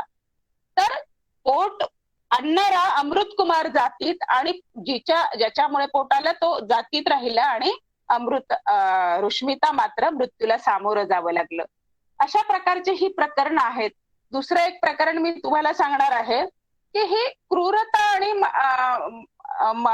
ही किती क्रूर आणि हिंसक आणि माणुसकीला लाज आणणारी ही प्रकरणं आहेत. म्हणजे हे जात पंचायतीला मूठमाती अभियान सुरू झाल्यानंतर नाशिकचं जे प्रमिला कुंभारकरचं प्रकरण आता जे चांदगुडेंनी सांगितलं त्याच्यानंतरचं दुसरं आणि मोठं भयानक प्रकरण आमच्या समोर जे आलं ते नगर जिल्ह्यातलं श्रीरामपूरचं. या नगर जिल्ह्यातल्या श्रीरामपूरमध्ये 3 वर्षाची छोटी मुलगी तिचं लग्न ज्याला नरबळीच्या गुन्ह्यामध्ये शिक्षा झाली होती अशा आरोपीशी तिचं लग्न जातपंचांनी लावलं. का तर जेव्हा ह्या नरबळीच्या केसमध्ये त्याला शिक्षा झाली तो जेलमध्ये गेला त्यावेळेस जातपंचांनीच त्याची बायको एका पंचाच्या घरी नेऊन घातली. ती पंचाबरोबर राहत होती. जे तिच्या इच्छेचा प्रश्नच नाही. जातपंच सांगतील ते जो आदेश करतील तसं त्या स्त्रीने वागायचं असतं, तसं वर्तन करायचं असतं. आणि त्याची बायको एका पंचाच्या घरी दिली म्हणजे तिचं लग्न लावलं किंवा नेऊन ठेवली. आणि जेव्हा हा नरबळीतला आरोपी सुटून आला त्याची शिक्षा संपली आणि तो म्हणाला माझी बायको मला पाहिजे, त्याने जातपंचायत भरवली. आणि मग याची बायको देणार कुठून, ती तर पंचाच्या घरी. आणि मग पंचांनी एक तोडगा काढला की त्याच्या पत्नीच्या घरातली माहेरच्या कुटुंबातली जी कोणी मुलगी असेल तिच्याशी ह्या आरोपीचं लग्न लावायचं. आता तिच्या माहेरच्या घरात लग्नायोग्य मुलगी नव्हती, होती ती त्याच्या पत्नीची भाची 3 वर्षाची. तिच्याशी लग्न लावण्याचा आदेश पंचांनी दिला. तिच्या आई वडिलांनी आजोबांनी नकार दिला. नकार असताना सुद्धा तिला झोपेतून असं मांडीवरून उचलून नेलं, तिच्यावर जोंधळ्याचे दाणं टाकले आणि त्या मुलीचं त्याच्याशी लग्न लावलं 40शी उलटलेल्या आरोपीशी. पुढे म्हणजे त्यांच्यातल्या प्रथेप्रमाणे जेव्हा मुलगी वयात आली तेव्हा ती नवऱ्याच्या घरी जाते. ही मुलगी 12 वर्षाची झाली आणि त्या आरोपीने मागणी केली की माझी पत्नी माझ्याकडे नांदायला पाठवा. या मुलीच्या आई वडिलांनी आजोबांनी आणि मुलीने स्वतः सुद्धा जरी ती अज्ञान असली तरीही नांदायला जायला नकार दिला. आता नकार दिल्यानंतर जातपंचांनी त्यांना 1 लाख दंड केला आणि जात बहिष्कृत केलं. सतत 5 वर्ष ही कृती चालू होती. शेवटी ही अनिता नावाची ही मुलगी 17 वर्षाची झाली. आणि एक दिवशी चांदगुडेंचा मला फोन आला. मी अहमदनगर मध्ये होते. मॅडम तुम्ही कुठे आहात, आपल्याला असं प्रकरण आहे आणि तिथे जायचंय. मी नगरचं जिल्हा कलेक्टर कडचं काम सोडलं आणि तिथे श्रीरामपूरला आले. रात्रीचे 9 वाजले होते. चांदगुडे आणि गोराणे सर तिथे येऊन माझी वाट बघत होते. आम्ही तिथून मग पोलीस स्टेशनला गेलो. पोलिसांना खबर दिली. पोलीस कुठलीही दखल घ्यायला तयार नव्हते. रात्री 9च्या नंतर आम्ही त्या वैदू वस्तीत गेलो. कुठेतरी मिनमिनता लाईट दिसत होता. सगळं घरदार बंद होते. एक खरकट पाणी फेकायला आलेल्या स्त्रीला आम्ही तो पत्ता विचारला. तिने आम्हाला तिथूनच लांबूनच ते दाखवलं त्यांचं घर. आणि मग आम्ही त्या घरी गेल्यानंतर मात्र आम्ही तिथे पोहोचतो न पोहोचतो तोच एक 50-50 मुलांचा मोठा गट तिथे आला आणि त्यांनी आम्हाला अगदी खूप तुम्ही इथून निघून जा अशा अर्थाने सगळं त्यांचं बोलणं सुरू झालं. परंतु त्या परिस्थितीत जेव्हा मीडियाला समजलं, मीडियाचे लोक आले आणि मग ते वातावरण एकदम बदललं आणि अनिता सुद्धा आमच्या बाजूने बोलायला लागली. आणि अनिता म्हणाली ताई हे आता म्हणतात आमच्या बहिणीचं आम्ही बघून घेऊ, तुम्ही इथून निघून जा. इतके दिवस हे कुठे गेले होते, आम्ही 5 वर्षापासून बहिष्कृत आहोत, वाढीत आहोत, आमच्याशी कोणी बोलत नाही, आमच्याकडे कोणी येत जात नाही. आणि मग तिने पुढचं जे सगळं कथन सांगितलं, तिने त्या आरोपीचे सगळे कागदपत्र आम्हाला दाखवले आणि ती म्हणाली की मी यांना त्याच्यापासून काडीमोड मागते. तर ह्या जातपंचांनी असं मला सांगितलं की 1 रात्र तू त्याच्याकडे जा आणि मग तुला काडीमोड देतो. म्हणजे किती हिणकस कृती, किती लाजिरवाणी कृती की त्या 17 वर्षाच्या मुलीला हे पंच म्हणतात 60कडे झुकलेल्या त्या आरोपीकडे तू 1 रात्रभर जा आणि मग तुला मी फारकत देतो. तर त्या प्रकरणामध्ये आम्हाला न्याय मागण्यासाठी जवळजवळ वर्षभर झुंजावं लागलं. तेव्हा त्या मुलीला न्याय मिळाला. शेवटी पंचांना माघार घ्यावी लागली. तिला त्या बंधनातून त्यांनी मुक्त केलं, कारण पंचांच्याही लक्षात आलं की हे मागे हटणार नाही, हे लोक तिच्या सोबत आहेत. आणि मग त्यांनी त्या वर्षीच्या ह्या भटक्यांच्या सगळ्या जात पंचायती मढीला भरतात. मढी त्यांचं मुख्य केंद्र आहे. यांच्यामध्ये सुद्धा जशी कोर्टाची आपल्याकडे प्रथम वर्ग न्यायदंडाधिकारी, नंतर सिनियर डिव्हिजन, जिल्हा न्यायाधीश, हायकोर्ट अशा ज्या रँक आहेत तशा यांच्याकडे पण असतात. आणि यांचं सुप्रीम कोर्ट जे आहे ते मढीला भरतं. आणि त्या मढीच्या जात पंचायतीत त्यांनी ह्या मुलीला मुक्त केलं आणि त्यांनी असं डिक्लेअर केलं की इथून पुढे आम्ही बालविवाह करणार नाही, मुलींना शिकवू. तो खऱ्या अर्थाने पहिला आमचा चळवळीचा एक खूप चांगला विजय होता, यश होतं चळवळीच्या साठीच. त्याच्यानंतर ज्या अनेक म्हणजे पाठोपाठ अनेक प्रकरणं आमच्याकडे आली आणि त्या प्रकरणांचा पाठपुरावा करत असताना म्हणजे अगदी आपल्यात आता एक कार्यकर्ती आहे कोमल वर्दे म्हणून, की जिच्या आईला वडील गेल्यानंतर काशी कापडी समाजामध्ये अशी प्रथा आहे की तो पुरुष गेल्यानंतर त्या स्त्रीला त्याच्या प्रेतावर असं ओणवहून आंघोळ घालतात, तिच्या डोक्याला तूप लावतात आणि त्या अंत्यविधीनंतर तिला अंधाऱ्या खोलीत दिवसभर कोंडून ठेवतात. अशी जी प्रथा आहे त्या प्रथेला आपल्या ह्या कोमलने विरोध केला आणि म्हणून तिच्यावर तिच्या विरोधात सगळे जात पंच अगदी त्यांनी विरोध केला. खूप मोठ्या प्रखर विरोधाला तिला सामोरं जावं लागलं आणि कोमल मात्र मागे हटली नाही. आम्ही आता तिने पुणे कोर्टात एक केस केलेली आहे आणि आम्ही पुणे कोर्टात तिच्या बाजूने लढतोय आणि कोमल त्याच्यानंतर आपली अनिष्ट कार्यकर्ती म्हणून काम करते. अशा अनेक केसेस आहेत. आता इथे कौमार्य चाचणीचा सुद्धा उल्लेख झाला, तर कौमार्य चाचणीच्या सुद्धा आपल्याकडे अनेक प्रकरणं आली की जे स्त्रियांच्या आत्मसन्मानाला ठेच पोहोचवणारं ते प्रकरण आहे. आणि अशा प्रकारे जर म्हणजे एखाद्या म्हणजे काही समाजामध्ये म्हणजे आता उल्लेख करायला हरकत नाही, कंजारभाट समाजामध्ये स्त्रियांची कौमार्य चाचणी केली जाते. म्हणजे आपल्याकडे बघा प्रत्येक जाती धर्मामध्ये पाप, पुण्य, पावित्र्य, अपवित्र ह्या सगळ्या ज्या कल्पना आहेत त्या स्त्रीशी जोडलेल्या आहेत. आणि म्हणजे जेव्हा आदिम समाजामध्ये स्त्रीशिवाय मानव वंशाचे पुनरुत्पादन होत नाही असं जोपर्यंत माहित होतं तोपर्यंत स्त्रीला सन्मान होता. म्हणजे स्त्रीला तेव्हा देवी म्हणून पूजलं जायचं किंवा आदिशक्ती म्हणून तिच्याकडे बघितलं जायचं. तोपर्यंत त्यांना शास्त्रीय सत्य माहित नव्हतं. परंतु जेव्हा असं लक्षात आलं की पुरुषाचाही सहभाग ह्या सगळ्या पुनरुत्पादनासाठी पुरुषाचाही सहभाग आवश्यक आहे, त्याच्यानंतर मात्र जाणीवपूर्वक स्त्रीचं महत्व कमी करत गेले आणि पुरुष सत्ताक पद्धतीचा त्याच्यानंतर खऱ्या अर्थाने जन्म झाला. आणि मग स्त्रीचं महत्व कमी करण्यासाठी तिच्या म्हणजे मासिक पाळीशी हे सगळे संबंध जोडले. म्हणजे पूर्वी जेव्हा स्त्रीचा सन्मान केला जायचा त्या काळामध्ये म्हणजे अशी समजूत होती की स्त्री ही पुनरुत्पादन करू शकते. त्यावेळेस मासिक पाळीचं जे रक्त आहे ते रक्त आणि धान्याचं बी हे एकत्र करून जमिनीवर ठेवून आणि त्याची पूजा केली जायची.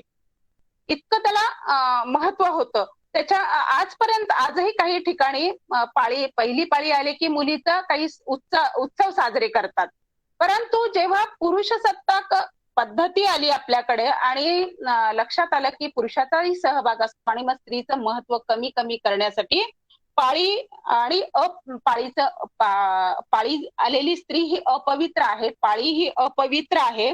आणि त्याच्यातूनच मग पुढे स्त्री मालकी हक्क, पुन्हा त्या जे मूल जन्माला येतं त्याचं पितृत्व, ह्या सगळ्या कन्सेप्ट आल्या आणि त्याच्यातून जात व्यवस्था आणखी पक्की होत गेली. आणि हे जात व्यवस्था पक्की होत गेल्यानंतर जातीचं वर्चस्व, जातीचं पावित्र्य टिकवण्यासाठी पुन्हा मग कौमार्य चाचणी सारख्या प्रथा काही समाजामध्ये सुरू झाल्या. आता ही जी प्रथा आहे ही अतिशय क्रूर आणि स्त्रीची मानहानी करणारी ही प्रथा आहे. म्हणजे एकीकडे पाळी आलेली स्त्री आपल्याकडे अपवित्र समजली जाते आणि अपवित्र समजल्या जाण्यातूनच बघा तुम्हाला माहित आहे की आपण जे महाराष्ट्र अनिसने जे लढे लढले, शनी शिंगणापूरचा लढा असेल की जो आम्ही डॉक्टर दाभोळकरांच्या नेतृत्वाखाली 1998 मध्ये तो लढा सुरू केला आणि त्याच्यानंतर त्या लढ्याला यश म्हणजे डॉक्टर गेल्यानंतर खऱ्या अर्थाने त्या लढ्याला यश आलं, परंतु एवढं वर्ष सातत्याने तो लढा आपण महाराष्ट्र अनिस लढत होते आणि तो लढा लढत असताना एकेकाळी डॉक्टर दाभोळकरांचे हातपाय तोडा असे म्हणणारे राज्यकर्ते ज्यांचं त्यावेळेस राज्य होतं तेच राज्यकर्ते शनी शिंगणापूरला प्रवेश द्यायला आमचं काहीही अडथळा नाही असं त्यांनी कोर्टात ऍफिडेव्हिट देणारे राज्यकर्ते.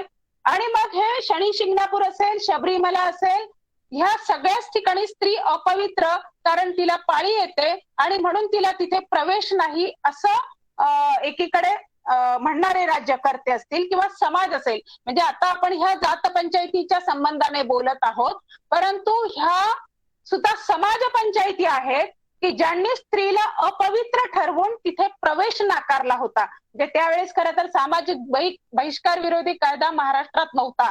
तो जर असता तर ह्या कायद्याच्या अंतर्गतच त्यांच्या विरोधात केसेस दाखल केले असतात.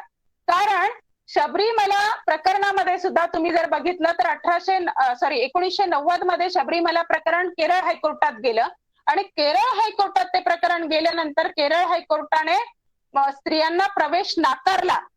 त्याच्यानंतर ते प्रकरण सुप्रीम कोर्टात गेलं आणि 2018 मध्ये सुप्रीम कोर्टाने स्त्रियांना प्रवेश द्यावा असा निकाल दिला. म्हणजे स्त्रियांचं जे स्त्री पुरुष समतेचं स्वातंत्र्य आहे, घटनात्मक जे अधिकार स्त्रीला आहे ते कोर्टाने मान्य केले.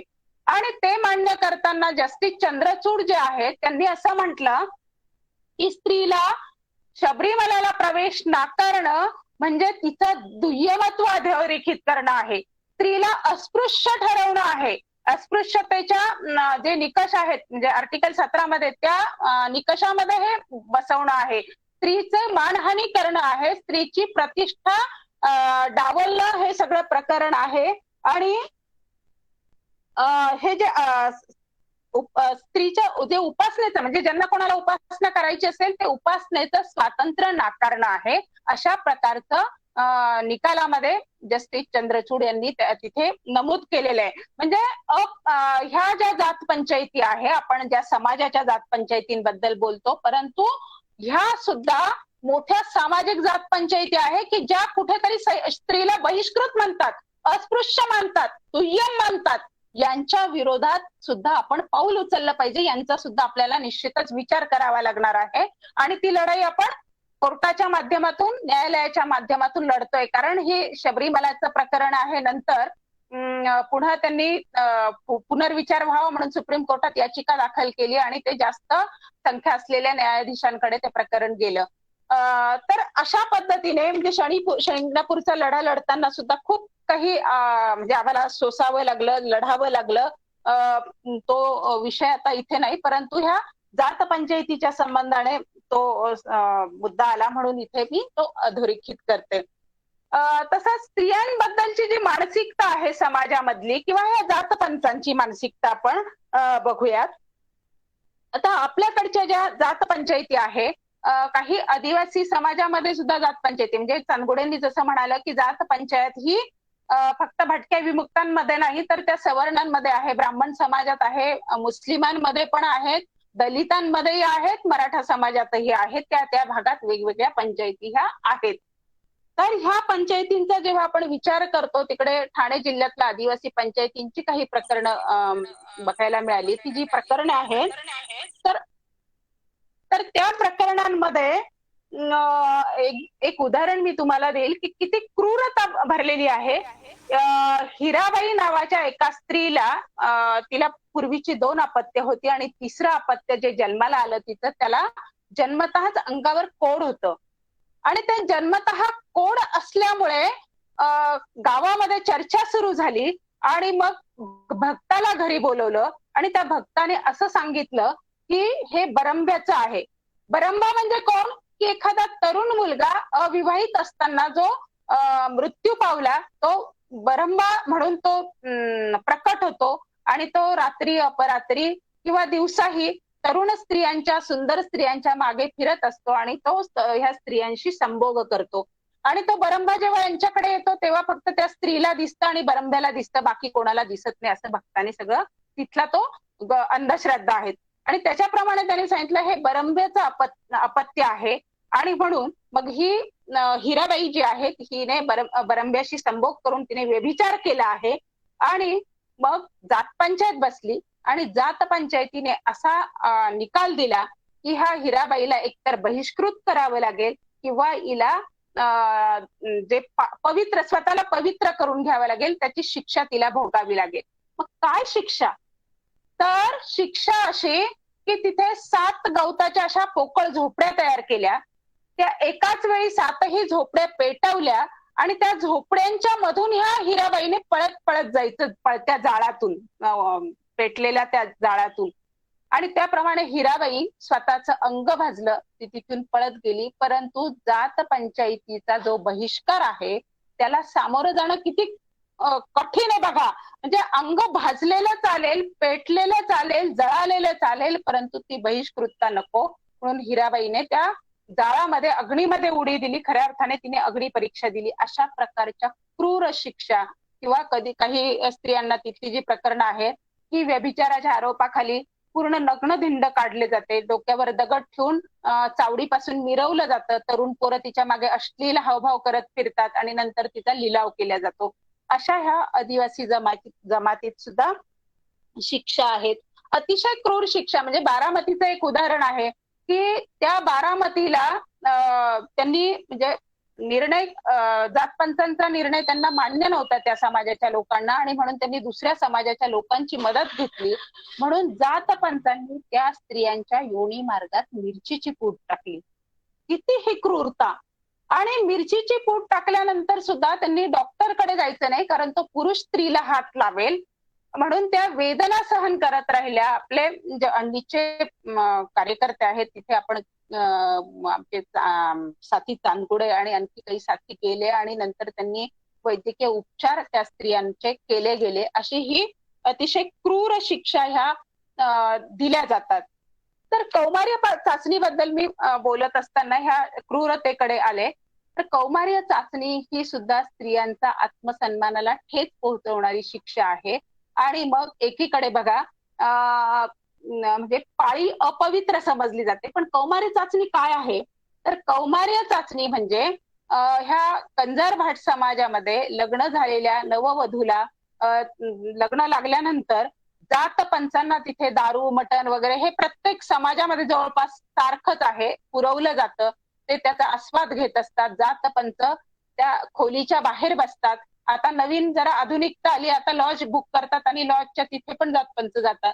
तर त्या खोली बाहेर बसल्यानंतर ह्या नववधूची पूर्ण तिथल्या स्त्रिया तपासणी करतात आणि तपासणी केल्यानंतर तिला त्या खोलीमध्ये पाठवतात. तिच्याजवळ काही कुठला ब्लेड, कुठल्या अंगावरचे दागिने तिचे काढून घेतलेले असतात, तिच्या अंगावर कुठली जखम नाही ना, तिच्याजवळ कुठलं ब्लेड नाही ना, असं सगळं तपासणी करून नंतर तिला त्या रूम मध्ये पाठवतात. तो मुलगाही आत जातो आणि त्यांच्याजवळ 1.25 मीटर पांढरा कपडा देतात. आणि तिथे त्यांचा पहिला समागम झाल्यानंतर हे जातपंच त्यावेळेस बाहेरच बसलेले असतात आणि तशा अवस्थेत त्यांनी तिथे त्यांचा पहिला समागम करायचा. आणि ते बाहेर आल्यानंतर जातपंच विचारतात माल खरा की खोटा.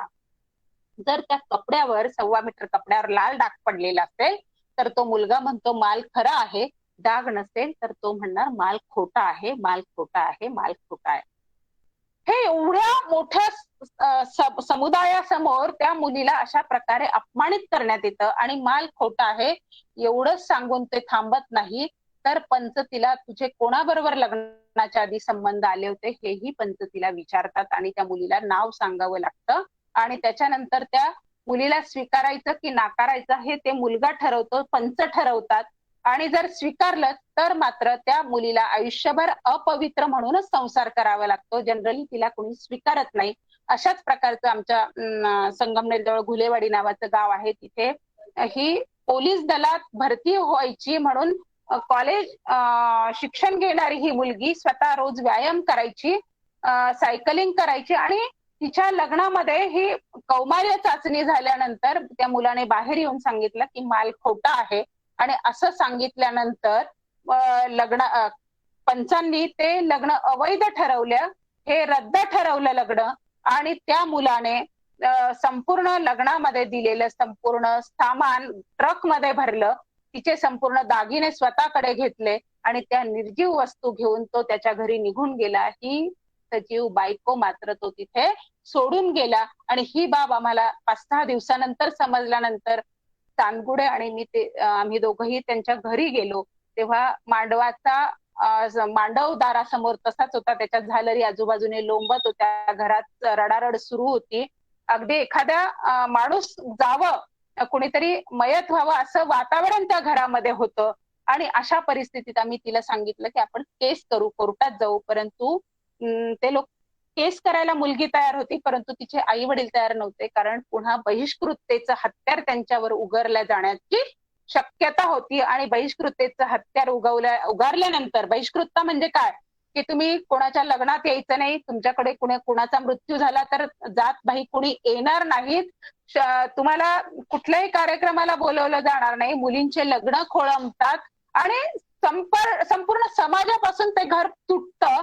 आणि ही जी कोंडी असते, ही मानसिक कोंडी सुद्धा खूप मोठी असते. इतर तर म्हणजे व्यवसायावरचा परिणाम होतात, कधी कधी अगदी त्यांना अन्न पाण्यापासून सुद्धा वंचित ठेवलं जातं. ही जी बहिष्कृतता आहे, ह्याच्या धाकाने ती मुलगी तक्रार करायला तयार नव्हती. नंतर आम्हीच पोलिसांशी संपर्क साधला, महिला आयोगाशी संपर्क साधला आणि त्या मुलीला न्याय मिळवून दिला. हा भाग वेगळा, परंतु आजही कंजारभाट समाजामध्ये ही प्रथा चालू आहे. त्याच्यानंतरही काही प्रकरणं आपल्याकडे आली आहेत आणि त्याच्या विरुद्ध आपला लढा चालू आहे. म्हणजे एकीकडे म्हणजे परवा तुम्ही बंग मॅडमचं लेक्चर ऐकलं आणि हायमेन रप्चर होणं, योनी पटल फाटणं हे आणि कौमार्य याच्याशी काही खऱ्या अर्थाने संबंध नाहीये. परंतु असं असताना सुद्धा आपल्याकडे योनी शुचिता, लैंगिक नियंत्रण आणि ह्या सगळ्या मधून हे जे कौमार्य चाचण्यांचं प्रस्थ आलेलं आहे, तर म्हणजे योनी पटल फाटून आलेले रक्त यांना पवित्र आणि माल खरा म्हणतात. आणि तिकडे पाळी आलेली आहे, पाळीमधून आलेलं रक्त की जे स्त्रीबीज फलित झालं नाही म्हणून पाळी येते, ते मात्र अपवित्र. अशा ह्या जाणीवपूर्वक केलेल्या भानगडी आहेत की जे स्त्रीचं खच्चीकरण करणं, तिचं दुय्यमत्व अधोरेखित करणं आणि पुरुष सत्ताक पद्धतीला उंचावत नेण्यासाठीच्या ह्या खऱ्या अर्थाने प्रथा आहेत. आपल्याकडे अनेक प्रकरण आहे. आता नुकतंच घडलेलं जळगाव मधलं जे प्रकरण आहे की थुंकी चाटण्याचं, म्हणजे मागे पश्चिम बंगालमध्ये त्या हिवाणी नावाच्या मुलीला तिथल्या जात पंचांनी, म्हणजे ती केवळ तिच्या वडिलांचं आणि जात पंचांचं भांडण चालू असताना ती त्यांना म्हणाली की तुम्ही माझ्या वडिलांना शिव्या देऊ नका, हिशोबावरून बोला, त्यांना मारू नका.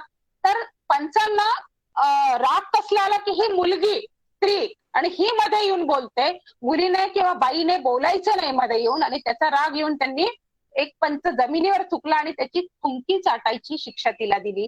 हिमानीने त्या थुंकी चाटण्याला नकार दिला, म्हणून पंचांनी तिच्यावर बलात्कार करून म्हणजे 4 दिवसांनी तिचं प्रेत रेल्वे पटरीवर मिळालं. आणि त्यावेळेस सुद्धा आम्हाला अतिशय वेदनादायी सगळा प्रकार होता. चांदगुडे स्वतः तिथे जाऊन आले आणि हे सगळं ऐकून खूप वाईट वाटलं. परंतु तोच प्रकार आता नुकताच आपल्या जळगावमध्ये घडलाय की जळगावमध्ये नाथपंथी डवरी गोसावी समाजातली जी मुलगी की तिने तिच्या पहिल्या नवऱ्याने घटस्फोट दिला म्हणून तिने दुसरं लग्न केलं आणि दुसरं लग्न केल्यानंतर तिला मुलगी झाली. मुलगी झाल्यानंतर तिच्या पहिल्या नवऱ्याच्या भावाने जात पंचांकडे तक्रार केली की आपल्या नाथपंथी डवरी गोसावी समाजामध्ये घटस्फोटित स्त्रीला दुसरं लग्न करण्याचा अधिकार नसताना सुद्धा हिने दुसरं लग्न केलं. झालं, जात पंचायत बसली. जात पंचांनी त्यांच्याकडून, त्या लोकांकडून जात पंचायत म्हणजे बसणं म्हणजे काय असतं की त्या 1 दिवस पंचायत चालू, 2 दिवस चालू, राज्यातल्या वेगवेगळ्या भागातून हे पंच येत असतात आणि त्या पंचांचा येण्या जाण्याचा खर्च, त्यांचा राहण्याचा खर्च, त्यांचा दारू मटण सगळा खर्च ह्या त्या पीडित व्यक्तीकडून वसूल केला जातो. ह्या मुलीच्या कुटुंबाकडून 1 लाख रुपये वसूल केले, परंतु तिला जातीत घेण्यासाठी पंचांनी सांगितलं की आम्ही केळीच्या पानावर थुंकू, ते तुला चाटावं लागेल. आणि एवढ्यावरच थांबत नव्हतं, तर ती दुसऱ्या नवऱ्यापासून जन्मलेली मुलगी आहे, तिला सुद्धा तुला सोडून द्यावं लागेल किंवा तिला तू मारून टाक, काहीही कर, परंतु तिला ती तुझ्याजवळ ठेवता येणार नाही आणि तुला पुन्हा पहिल्या नवऱ्याकडे नांदायला जावं लागेल, त्याचं पहिलं लग्न पुन्हा दुसरं लग्न झालेलं असलं तरीही तुला पहिल्या नवऱ्याकडेच नांदायला जावं लागेल, तुला दुसऱ्या नवऱ्याकडे नांदता येणार नाही. अशा प्रकारची शिक्षा ते किती म्हणजे माणुसकीला काळीमा फासणारं हे वर्तन आहे की तू मुलीला मारून टाक पण ती मुलगी तुझ्याजवळ ठेवता येणार नाही. तो कोरोनाच्या काळात आपण सोशल डिस्टन्स बाळगतो, मास्क लावतो, या सगळ्या गोष्टी करत असताना ते म्हणतात आम्ही थुंकू आणि तू चाट. हे मानवी हक्काला बाधा आणणाऱ्या आणि हिंसक ह्या ज्या शिक्षा आहेत अशा प्रकारच्या ह्या शिक्षा आहेत.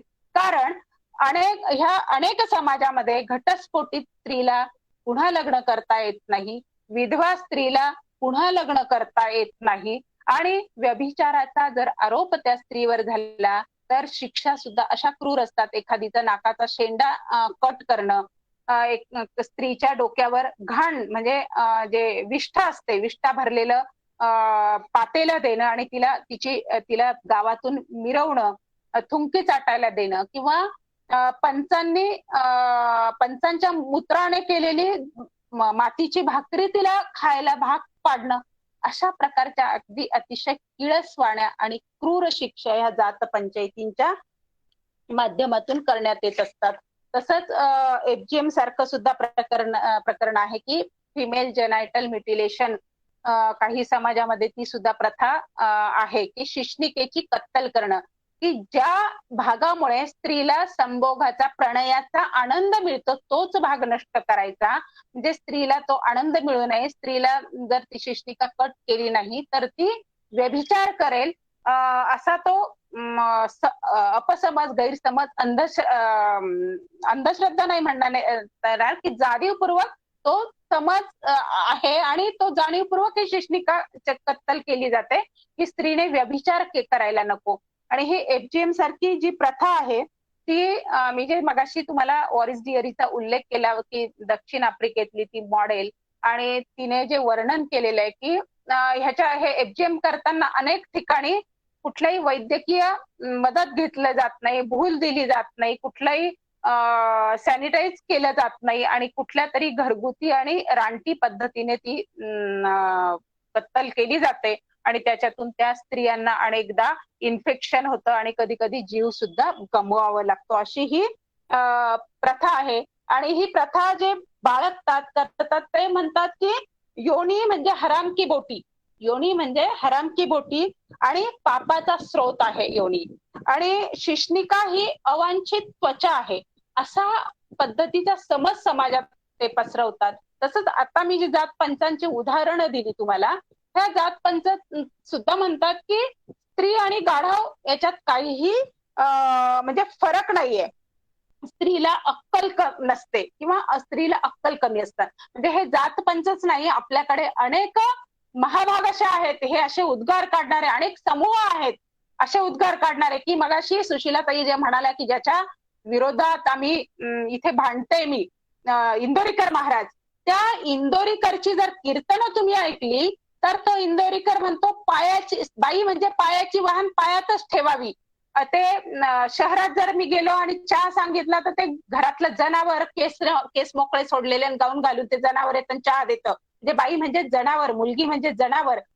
मध्ये आता इलेक्शनच्या काळात ग्रामपंचायत इलेक्शन होतं, त्या काळात तो त्याच्या कीर्तनात एका ठिकाणी तो असं म्हणतो की ग्रामपंचायतीच्या निवडणुकांना इलेक्शनला 2 का होईना बायका, मग त्या येडबट का असे ना पण त्या बायका पाहिजेच, अशा प्रकारचे तो उद्गार काढतो. अशा प्रकारचे हे जे लोक आहेत कीर्तनात हजारो लोकांसमोर असे बोलणारे हे लोक, हे स्त्रीचं दुय्यमत्व, स्त्रीचं रुजवण्याचं काम करतात, स्त्रीला अपमानित करण्याचं काम करतात, स्त्रीचा आत्मसन्मान दुखवण्याचं काम करतात. आणि ह्याच माणसाने, ह्या कीर्तनकाराने, ह्या इंदोरीकरने स्त्री संघ समतिथीला केला तर मुलगा होतो, विषम तिथीला केला तर मुलगी होतो, असा वाक्य वारंवार बोलून स्त्री भ्रूण हत्येला लोकांना अप्रत्यक्षपणे तो स्त्री भ्रूण हत्येला प्रवृत्त करणं आणि मुलगाच पाहिजे ही भावना समाजात रुजवण्याचं तो काम करतो आणि पीसीपीएनडीटी ऍक्टचा त्याने भंग केलेला आहे. म्हणून त्याच्या विरुद्ध आपण पीसीपीएनडीटी ऍक्ट नुसार इथे संगमनेर न्यायालयात आम्ही फिर्याद दिली आणि आता औरंगाबाद खंडपीठात त्याच्या विरुद्ध याचिका दाखल केलेली आहे. तर अशा प्रकारचे हे कोणी सनातनी वृत्तीचे हे जे लोक आहेत हे सुद्धा ह्या स्त्रियांचं दुय्यमत्व किंवा म्हणजे दुय्यमत्वाकडे ढकलण्याचं काम करतात, समाजामध्ये तसे विचार पेरण्याचं काम करतात आणि मग ह्या जात पंचायतीच्या शिक्षा ज्या आहेत, जातपंच ज्या आहेत, आता जातपंचांच्या संबंधाने बोलताना ह्या सुद्धा घटकांचा आपल्याला विचार केला पाहिजे, जाणीवपूर्वक विचार केला पाहिजे.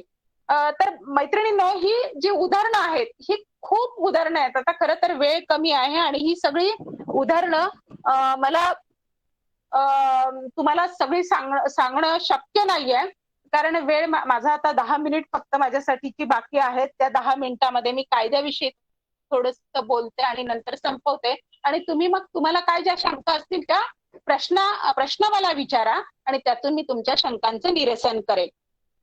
तर मैत्रिणींनो, हा जो सामाजिक बहिष्कार विरोधी जो कायदा आहे, मी तुम्हाला सांगितलं की ह्या 2017 मध्ये तो त्याचा कायद्यामध्ये कायदा म्हणून तो बाहेर आला, त्याचं परिपत्रक निघालं आणि मग परिपत्रक आल्यानंतर त्याच्या अंतर्गत काय जे गुन्हे आहेत ते साधारणतः 122 गुन्हे दाखल झालेले आहेत आता महाराष्ट्रामध्ये. पण तो कायदा नेमका काय सांगतो आपल्याला, की मी जे तुम्हाला म्हणाले की त्या समाजातील वर्चस्ववादी घटक जे आहेत ते वर्चस्ववादी मानसिकता असलेले जे घटक आहे, समूह आहे, ते त्या समाजाचं नियंत्रण करतात. प्रत्येक निर्णय ते घेतात.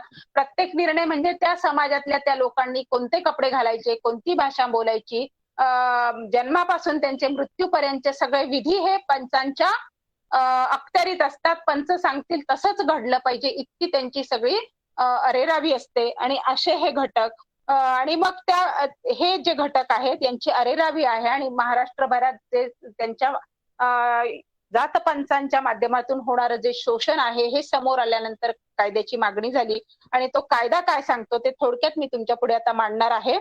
की कायद्याच्या कलम 3 मध्ये काही प्रकरणं दिलेले आहेत, काही उदाहरणं दिलेले आहेत किंवा ह्या कायद्यामध्ये कुठल्या गोष्टींचा अंतर्भूत होतो हे त्या कायद्याच्या कलम 3 मध्ये दिलेलं आहे.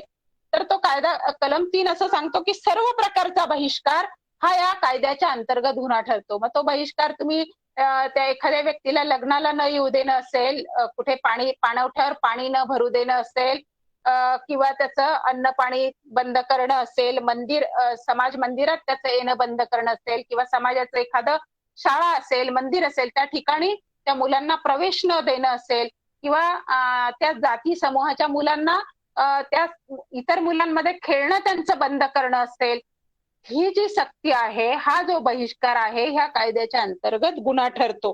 किंवा एखाद्याचं जगणं दुःखी कष्टी करणं हा सुद्धा ह्या कायद्याच्या अंतर्गत गुन्हा ठरतो. ते भौरीदेवी तुम्हाला माहित असेल कदाचित की ही एनजीओ सोबत काम करणारी राजस्थान मधली भौरीदेवी जी बालविवाहाच्या संबंधाने काम करत होती आणि बालविवाहाच्या संबंधाने काम करत असताना 9 महिन्याच्या एका मुलीचं लग्न तिने थांबवलं आणि जोपर्यंत ती हवा पाणी त्याच्यावर काम करत होती तोपर्यंत लोकांना काही तिच्या विरोधात तिच्याबद्दल काही वाटत नव्हतं. परंतु बालविवाह गुजर समाजातल्या एकाचा मुलीचा थांबवला तिने आणि जातीच्या उतरंडीत खालच्या जातीतली कुंभार समाजातली ही भौरीदेवी आमच्या जातीत हात घालते म्हटल्यावर हे लोक रागावले, चिडले आणि तिच्यावर त्यांनी बलात्कार केला. 4 लोकांनी, ह्या ज्या मुलीचे लग्न थांबवलं तिचे वडील आणि चुलत भाऊ वगैरे अशा 4 लोकांनी बलात्कार केला आणि बलात्कार करूनच ते थांबले नाही तर हिची केस दाखल करून घ्यायला अडथळे निर्माण केले आणि तरीही ती मागे हटली नाही. अतिशय चिवट आणि जिद्दी स्त्री भौरीदेवी तिने त्यांच्या विरुद्ध केस दाखल केली. परंतु केस दाखल केल्यानंतर तिने ती केस मागे घ्यावी म्हणून ह्या समाजकंटकांनी तिच्यावर प्रचंड दबाव आणला, तिच्या नातेवाईकांवर दबाव आणला, तिला समाज बहिष्कृत केलं. तिचा पोटापाण्याचा दूध विक्रीचा धंदा होता, तो दूध धंदा बंद केला त्यांनी. तिच्याकडून दूध कोणी विकत घेत नव्हतं. तिला पाणवठ्यावर पाणी भरू देत नव्हते. तिचे सर्व मार्ग बंद केले, म्हणजे तिचे नातेवाईक सुद्धा तिच्यापासून तोडलं, गाव तिच्यापासून तोडलं. तर अशा म्हणजे भवरी देवीचा आता पुढे मी खूप मोठा इतिहास आहे तिच्या ह्या लढ्यामुळे एक कायदा जन्माला आला, सेक्शुअल हॅरेसमेंट ॲट वर्कप्लेस नावाचा, म्हणजे कामाच्या ठिकाणी स्त्रियांचा होणारा लैंगिक छळ. परंतु ते आता मी सांगत नाही. परंतु ह्या भवरी देवीचं जगणं ह्या गावाने दुःखी कष्टी केलं. आणि जर एखादं गाव असा निर्णय घेत असेल, असं एखाद्याचं जगणं दुःखी कष्टी करत असेल, तो सुद्धा ह्या कायद्याच्या अंतर्गत गुन्हा आहे. म्हणजे आता मध्ये परवा आमच्या कोपरगाव तालुक्यामध्ये अशाच प्रकारच्या 10 गोसावी समाजाच्या कुटुंबांना गावाने बहिष्कृत केलं. त्यांच्या तापसात गवतावरून वाद झाले आणि त्यांना बहिष्कृत केलं होतं. त्यांचं दळण दळणं, किराणा देणं, पाणी भरणं सगळं बंद केलं होतं. या कायद्याअंतर्गत आम्ही त्यांच्या विरोधात केस दाखल केली. किंवा तिकडे उस्मानाबाद मध्ये सुद्धा लातूर जिल्ह्यात सुद्धा एका ठिकाणी असाच प्रकार घडला की दलित वस्तीतल्या लोकांना त्या संपूर्ण गावाने बहिष्कृत केलं. त्यांचं सर्व अन्न पाणी सगळं बंद केलं आणि मग तिथेही ह्या कायद्याच्या अंतर्गत गुन्हा दाखल झाला. तर अशा प्रकारचं जीवन दुःखी कष्ट करणं ह्या कायद्याच्या अंतर्गत गुन्हा आहे. किंवा इतर व्यवहार बंद करणं, म्हणजे मी जसं म्हणाले की भवरी देवीचे संपूर्ण व्यवहार बंद केलं होतं, ते सुद्धा या कायद्याच्या अंतर्गत गुन्हा आहे. मुलांना एकत्र न खेळू देणं हा सुद्धा गुन्हा आहे. तसंच मानवी हक्काचं उपभोगण्यास अडथळा आणणं. मानवी हक्क म्हणजे काय? त्या व्यक्तीच्या विकासासाठी ज्या ज्या गोष्टी आधारभूत आहेत, ज्या ज्या गोष्टी त्याच्या विकासासाठी उपयोगी आहेत, ते सर्व प्रत्येक बाब ही मानवी हक्कामध्ये येते. आणि मानवी हक्काचं जर उल्लंघन होत असेल तर ती प्रत्येक बाब ह्या कायद्याच्या अंतर्गत गुन्हा ठरते. आणि कलम 13 जे आहे ते विशेष महत्वाचं असं आहे की नीतिमत्ता, सामाजिक स्वीकृती, राजकीय कल, लैंगिकता किंवा अन्य कारणाच्या अभावे सदस्यांमध्ये भेदभाव करणं हा सुद्धा ह्या कायद्याच्या अंतर्गत गुन्हा आहे. म्हणजे लैंगिकता. मग आता आपण जे कौमार्य चाचणी म्हणालो की स्त्री पुरुष भेद करणारी ही चाचणी आहे. तुम्ही स्त्रीचं कौमार्य तपासता, पुरुषासाठी कुठल्या चाचण्या आहेत तुमच्याकडे? पुरुषांच्या अशा चाचण्या असतच नाही. कारण ह्या सगळ्या पावित्र्याच्या कल्पना, योनिशुचतेच्या कल्पना ह्या स्त्रीभोवतीच आणून ठेवलेल्या आहेत. आणि म्हणून मग अशा चाचण्या करणं सुद्धा ह्या कलम 13च्या अंतर्गत गुन्हा ठरतात. किंवा मग अशी मी म्हणाले की प्रत्येक समूहाचं नियंत्रण हे जातपंच करत असतात. जिथे जातपंचायती ज्या ज्या समूहांमध्ये अस्तित्वात आहेत त्या की कुठले कपडे घालणे, कुठली भाषा बोलणं, ह्या सगळ्या गोष्टी ह्या जातपंच करत असतात. राहुल एलंगे नावाचा एव्हरेस्ट शिखर सर करणारा आमचा राहुल एलंगेच्या पत्नीने जीन्स वापरत होती म्हणून त्याच्यावर बहिष्कार टाकला. तर अशा पद्धतीच्या ह्या जर कृती कोणी करत असेल तर ती सुद्धा ह्या कायद्यानुसार गुन्हा आहे. किंवा समाजातून काही काढून टाकणं. आणि शेवटचं कलम जे आहे की सर्वच जे बहिष्कार आहेत ते ह्या कायद्याच्या अंतर्गत गुन्हा ठरतात. म्हणजे अनेक कृती आहेत त्या कृती जर सांगत बसलं तर म्हणजे अगदी 200, 500, 1000 कृती आहेत अशा छोट्या छोट्या की ह्या आपल्या कल्पनेच्या पलीकडचे. म्हणजे टिळा लावणं ही किती साधी गोष्ट आहे. परंतु लाईनशीर अशा 10 व्यक्ती बसल्याय आणि त्या 10 व्यक्तींमधल्या अगदी 5व्या व्यक्तीला पहिल्या 4 व्यक्तींना टिळा लावला आणि 5व्या व्यक्तीला टिळा न लावता पुन्हा 6व्या व्यक्तीकडे जाऊन 10 व्यक्ती पूर्ण केल्या. तर त्या समाजामध्ये म्हणजे जाणीवपूर्वक त्याचा अपमान करणं, त्याला अवमानित करणं, अशा ज्या कृती आहेत ह्या सुद्धा ह्या हा जो सामाजिक बहिष्कार विरोधी कायदा आहे याच्या अंतर्गत गुन्हा आहे. आणि असा गुन्हा करणाऱ्यांना 3 वर्ष कारावास आणि 1 लाखापर्यंतची शिक्षा होते. मग ह्या गुन्ह्याला एखाद्याने मदत केली, प्रेरणा दिली किंवा ह्या जात पंचायतींचं आयोजन एखाद्याने केलं, निरोप दिले किंवा स्वतःच्या अधिकाराचा वापर करून जात पंचायत भरवून घेतली जाणीवपूर्वक, तर हा सुद्धा ह्या कायद्याच्या अंतर्गत गुन्हा आहे.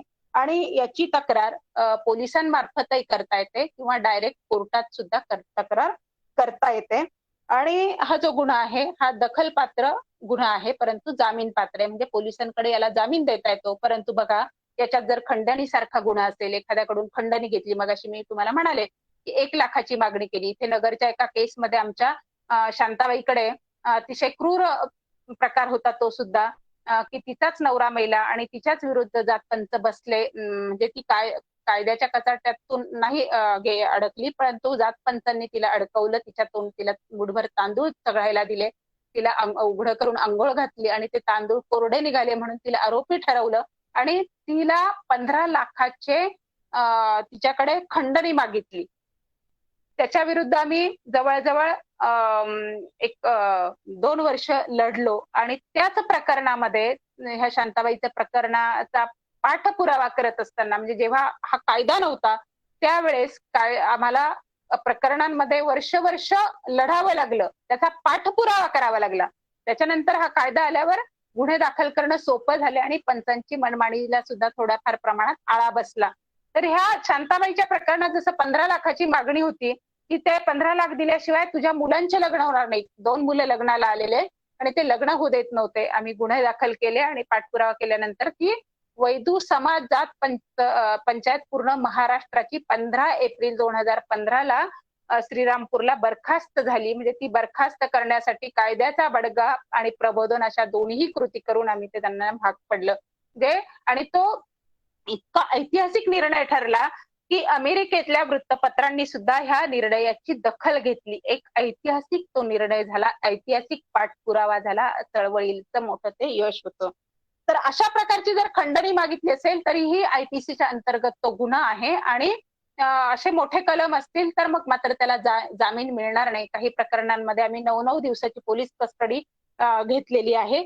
इतर ज्या कलमांच्या अंतर्गत गुन्हे घडले असतील ते कलम तिथे लावले जातात आणि मग अशा वेळेस तो अजामीन पात्र गुन्हा होतो. आपसात जर मिटवायचं असेल हे प्रकरण तरी सुद्धा कोर्टाची संमती आणि जी पीडित असेल त्याच्या संमतीशिवाय मिटवलं जात नाही. पीडिताला विचारलं जातं किंवा ह्या कायद्याचं वैशिष्ट्य म्हणजे आरोपीला जर शिक्षा झाली तर शिक्षा देताना सुद्धा कोर्ट ह्या पीडित व्यक्तीला विचारतं. म्हणजे हा एकमेव कायदा असा आहे, एरवी शिक्षेच्या बाबत आरोपीला विचारलं जातं तुझं काय म्हणणं आहे, परंतु ह्या कायद्यामध्ये पीडिताला विचारलं जातं. कारण गुन्हा दाखल झाल्यानंतर सुद्धा ह्या पीडित व्यक्तीला, मी 1-2 मिनिटात संपवते, माझी वेळ संपत आलेली आहे. पीडित व्यक्तीला जर दरम्यानच्या काळात आणि हे हॅरेसमेंट करत असतील, तू कोर्टात गेला, म्हणजे हे जात पंच कसे असतात बघा, हे यांना देव समजलं जातं. पंच हे वंश परंपरागत आलेलं असतं आणि कोर्टात जाण्याची मुभा कोणत्याही व्यक्तीला नसते, पोलीस तक्रार करण्याची मुभा नसते. आणि ह्या विक्टिमने पोलीस केस केली म्हणून जर त्याचा जास्त छळ होत असेल, त्याला गावातून कधी कधी बाहेर जावं लागतं, बहिष्कृततेचं जीनं केस दाखल असतानाही जगावं लागतं, त्याची शारीरिक मानसिक हानी मोठ्या प्रमाणात होते. हे सगळं विचारात घेऊन कोर्ट त्या आरोपीला दंड करतं आणि त्या दंडाची रक्कम जी आहे ती संपूर्ण रक्कम किंवा काही अंशतः रक्कम ह्या पीडित व्यक्तीला सहाय्य म्हणून कोर्ट देत असतं. तर अशा प्रकारचं हे जे कलम आहे आरोपीच्या शिक्षेबाबत विचारण्याचं, ह्या कायद्यामध्ये खूप हे महत्वाचं कलम इथे अंतर्भूत केलेलं आहे. तर साथींनो, मी खूप धावत्या पद्धतीने हा कायदा ही तुम्हाला सांगण्याचा प्रयत्न केला. खरं तर कायद्यावरच एक 1.5-2 तासाचं सेशन घेणं आवश्यक असतं, परंतु ते आता शक्य नाहीये. मला इथे तुम्ही सगळ्यांनी संधी दिली, तुम्ही चांगला प्रतिसाद दिला आणि इथे ऐकून घेतलं. मी तुमची सगळ्यांची खूप आभारी आहे. मी इथे थांबते. धन्यवाद. धन्यवाद मॅडम. प्रश्न काही असतील तर विचारा. हो, यानंतर आपण प्रश्नोत्तरच घेणार आहे मॅडम. हो. प्रश्नोत्तराच्या सेशनसाठी वर्धा जिल्ह्याच्या महिला कार्यवाह माननीय कविता राठोड यांना मी आमंत्रित करते.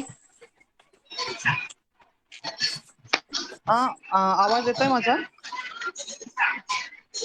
आवाज येतोय मॅडम माझा? हा मॅडम. हा, धन्यवाद तृप्ती मॅडम.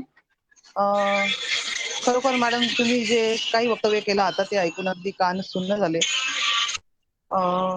जात पंचायतीचा इतका मोठा अत्याचार आपण सहन करतो, भारत स्वतंत्र होऊन इतके वर्ष झाले तरी सुद्धा. तुमच्या या व्याख्यानासाठी आम्हाला गाईडलाईन जी तुम्ही दिली त्याच्यासाठी खूप खूप धन्यवाद मॅडम. आपल्याला याच्या संदर्भात काही प्रश्न आलेले आहेत. आपला पहिला एक अक्षय जाधव आहेत, तर त्यांनी 2-4 वेळा प्रश्न विचारले, तर तिन्ही प्रश्न एक सारख्या स्वरूपाचे आहेत. त्यांचा प्रश्न असा आहे की सरकार का काही करत नाही या संदर्भामध्ये? खर तर हा जात पंचायत आणि तिचं शोषण हा प्रश्नच समाजात चर्चेला आलेला नव्हता किंवा हा प्रश्न आहे हेच माहित नव्हतं. मी जे म्हणाले की 2013 मध्ये जेव्हा प्रमिला कुंभारकरचं पहिलं प्रकरण आलं आणि त्यानंतर जात पंचायतीचं शोषण म्हणून हा प्रश्न म्हणून समाजात समोर आला आणि त्याच्यानंतर आपण कायद्याची मागणी सुरू केली. कायदा झाला, परंतु ह्याच कायद्याचं नाही, अगदी जादूटोणा विरोधी कायदा सुद्धा तुम्हाला माहिती आहे महाराष्ट्राने आपल्या चळवळीने जादूटोणा विरोधी कायदा, सामाजिक बहिष्कार विरोधी कायदा हे 2 कायदे आपण मिळवले आहेत. परंतु ह्या दोन्ही कायद्यांचं म्हणजे कायद्याची अंमलबजावणी करण्यासाठी त्याच्या संबंधाने नियम होणं आवश्यक असतं. ते नियम सुद्धा अद्याप केले गेले नाही. आम्ही नियमांचा सुद्धा ड्राफ्ट दिलाय, म्हणजे कायद्याचा जसा ड्राफ्ट शासनाला दिला होता, कायदा तयार करण्यामध्ये सुद्धा आपली त्यात सहभाग होता, तसंच नियम सुद्धा करून पाठवले, परंतु अद्याप ते झालेलं नाहीये. आणि आपण अनेक वेळा याच्यासाठी म्हणजे कायद्याच्या अंमलबजावणीसाठी शासनाकडे आग्रह ठेवला आहे की ह्या कायद्याच्या अंमलबजावणीसाठी तुम्ही नियम तयार करा. याच्यासाठी म्हणजे पुण्याला एक जेंडर बजेटसाठी एक मध्ये परिषद झाली होती, जेंडर बजेट ह्या विषयावर. तर महिला आयोगाच्या सदस्य ज्या आहेत त्यावेळेस रहाटकर मॅडम होत्या, त्यांनी मला बोलायला बोलवलं होतं, तर तिथे सुद्धा मी हा प्रश्न मांडला होता. आणि ह्या प्रश्नावर तुम्ही हा अतिशय गंभीर प्रश्न आहे आणि याच्यासाठी तुम्ही स्वतंत्र बजेट केलं पाहिजे ही सुद्धा आपण मागणी केलेली होती. परंतु अद्याप ह्या म्हणजे शासनाने फक्त कायद्याची अंमलबजावणीसाठीची प्रभावी यंत्रणा उभारली तरी सुद्धा खूप मोठं होईल. म्हणजे आम्ही कार्यकर्ते आमच्या पद्धतीने आम्ही करतोच आहोत. वेगवेगळ्या ठिकाणी मी स्वतः 12 कार्यशाळा पोलीस ऑफिसर्सच्या घेतल्या आहेत. इतर राज्यामध्ये सुद्धा माझे जे सहकारी आहेत आम्ही सगळे मिळून राज्यामध्ये ह्या कायद्याच्या अंमलबजावणीसाठी फिरतो, कार्यशाळा घेतो, परिषदा घेतो, हे सगळे प्रयत्न चालू आहेत. परंतु ते पुरेसे नाहीत. सरकारला जाग करण्यासाठी आपल्याला सगळ्यांना एकत्रित येऊन पुन्हा ही मागणी करावी लागेल कायद्याच्या अंमलबजावणीसाठीची. धन्यवाद.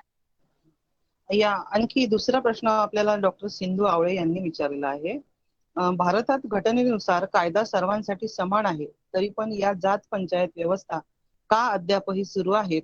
त्या समूळ नष्ट किंवा त्याचे उच्चाटन करण्यासाठी काय करणे आवश्यक आहे, अशा स्वरूपाचा हा प्रश्न आहे. ह्या ज्या व्यवस्था आहे ही खऱ्या अर्थाने दुकानदारी, म्हणजे मी जसं तुम्हाला सुरुवातीला म्हणाले जाती का आल्या आणि नंतर जात पंचायती कशासाठी आल्या, म्हणजे सुरुवातीला जाती आल्या आणि जातीमधून नंतर जात पंचायतींचा उगम झाला. आणि ह्या जात पंचायतीचा उद्देश एकेकाळी म्हणजे समाज तुकड्या तुकड्यामध्ये होता आणि समाजाचं जातीचं रक्षण करणं आणि न्याय करणं. त्यावेळेस या सगळ्या व्यवस्था दुरापास्त होत्या, खूप मिळणं अवघड होतं. परंतु आता संविधान आलं आणि हे 2 भाग आहेत. एक तर ह्या लोकांपर्यंत म्हणजे भटक्यांच्या बाबत मी म्हणेल, बाकी सवर्णांच्या ह्या ज्या इतर जातींच्या बाबत तसं म्हणता येणार नाही. भटक्यांच्या बाबत असं म्हणावं लागेल की आपण त्यांच्यापर्यंत पोहोचायला कमी पडलो, सरकार त्यांच्यापर्यंत पोहोचलं नाही. आणि दुसरा भाग असा की ह्या जात पंचांनी सुरुवातीला न्याय व्यवस्थेच्या साठी ही जात पंचायत उभी केली होती, परंतु नंतर त्यांचा हळूहळू ह्या जात पंचायती आहे, जात पंच आहे, वंश परंपरेने हे पुढे चालत राहतं. आणि मग याच्यात कुठले निकष नसतात, तो शिकलेला आहे का, सुशिक्षित आहे का, सुसंस्कारित आहेत का, हे कुठले बघितले जात नाही. आणि मग याच्यातून पैसा मिळतो, मान सन्मान मिळतो. आणि मग हे जर बंद झालं तर याच्यापासून आपण दुरावलो जाऊ. याच्यामुळे सुद्धा ह्या जात पंचांचा असा हट्ट असतो की तुम्ही पोलीस यंत्रणेकडे जायचं नाही, तुम्ही सरकारकडे जायचं नाही, तुम्ही कोर्टात जायचं नाही, आणि जर गेलात तर तुम्हाला बहिष्कृत केलं जाईल. आणि बहिष्कृततेचं दुःख मी आता जे वर्णन केलं ते एवढं मोठं सगळं संकट ओढवून घ्यायला लोक तयार नसतात. आणि मग ही जात पंचायत ही जी व्यवस्था आहे ही टिकून राहते आणि ही न टिकावी याच्यासाठीच आपण काम करतो आहोत. पुढला प्रश्न निकिता पाटील यांचा आहे. हे सर्व बेकायदेशीर आहे तरी सुद्धा या पंचांना एवढी हिंमत येते कुठून? हिंमत जी आहे आता म्हणजे मी जे पुन्हा तेच खरं तर उत्तर द्यावं लागेल की समाज बांधव भीतीमुळे म्हणजे त्यांचं शोषण झालं. एका प्रकरणामध्ये तर ह्या जात पंचांनी त्या स्त्रीकडे तुला जातीत घेण्यासाठी म्हणजे मला तुला भोगू दे अशी मागणी केली, किंवा असे अनेक प्रकरण आहेत. म्हणजे पैशाच्या व्याजासाठी एकाची बायको दुसऱ्याला विकून टाकणं, असे अनेक प्रकरण आहेत. आणि लोक भीतीपोटी बाहेर जात नाही हे प्रकरण. आणि आता आपण जेव्हा ही मोहीम सुरू केली तेव्हा याला खऱ्या अर्थाने वाचा फुटली आणि हे प्रकरण बाहेर यायला लागले. त्याच्यामुळे आता याच्या संबंधाने आपण बोलतोय आणि प्रकरण ह्या लोकांना न्याय मिळवून देण्याची प्रक्रिया सुरू झालेली आहे. याच्या आधी ही प्रक्रिया पूर्णपणे बंद होती. लोकांना असं काही व्यवस्था आहे आपल्याला न्याय मिळवण्यासाठी हे सुद्धा या लोकांना माहित नव्हतं. या व्यवस्थेपासून ते लांब होते. आणि सुशिक्षित लोक सुद्धा म्हणजे इथे अकोल्याला म्हणजे संगमनेरजवळ अकोला म्हणून गाव आहे, तिथे मारवाडी समाजातल्या एका व्यक्तीला बहिष्कृत केलं आणि बहिष्कृत केल्यानंतर त्याच्या वडील वारले. वडील वारल्यानंतर मारवाडी समाजाचा एकही माणूस ते प्रेत उचलायला यायला तयार नाही. आता त्याच्या आपल्या इतर समाजात ओळखी होत्या, मैत्री होती म्हणून ते सगळे अंत्यविधी वगैरे केले. परंतु त्या कुटुंबातल्या स्त्रिया म्हणजे बघा इथे सुद्धा स्त्रियांचाच किती कोंडबारा होतो.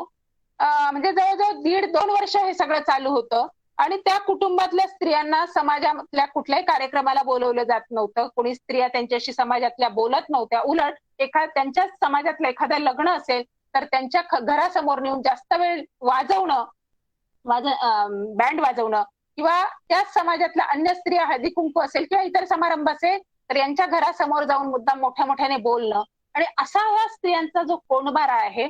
आणि हे प्रकार आमच्याकडे आलं आणि त्याच्यानंतर मी त्या कुटुंबाला हे सगळं निपटलं प्रकरण. अनिसकडे प्रकरण गेल्यानंतर ते पंच घाबरले आणि त्यांनी ते बहिष्कृततेचा हे मागे घेतला आणि जात पंचायत सुद्धा त्यांनी ती नष्ट केली. आणि त्याच्यानंतर मी जेव्हा त्यांना भेटायला गेले तर त्या स्त्रिया अशा गळ्यात पडून धाय मोकळून रडत होत्या. त्यांचं ते सगळं दुःख बाहेर येत होतं. अशी ही सगळी व्यवस्था आहे. आणि ह्या व्यवस्थेला तोंड देणं म्हणजे त्या समाजातल्या लोकांनी म्हणजे शिकलेले असले तरी सुद्धा कधी कधी धाडस करत नाहीत. असं हे वास्तव आहे.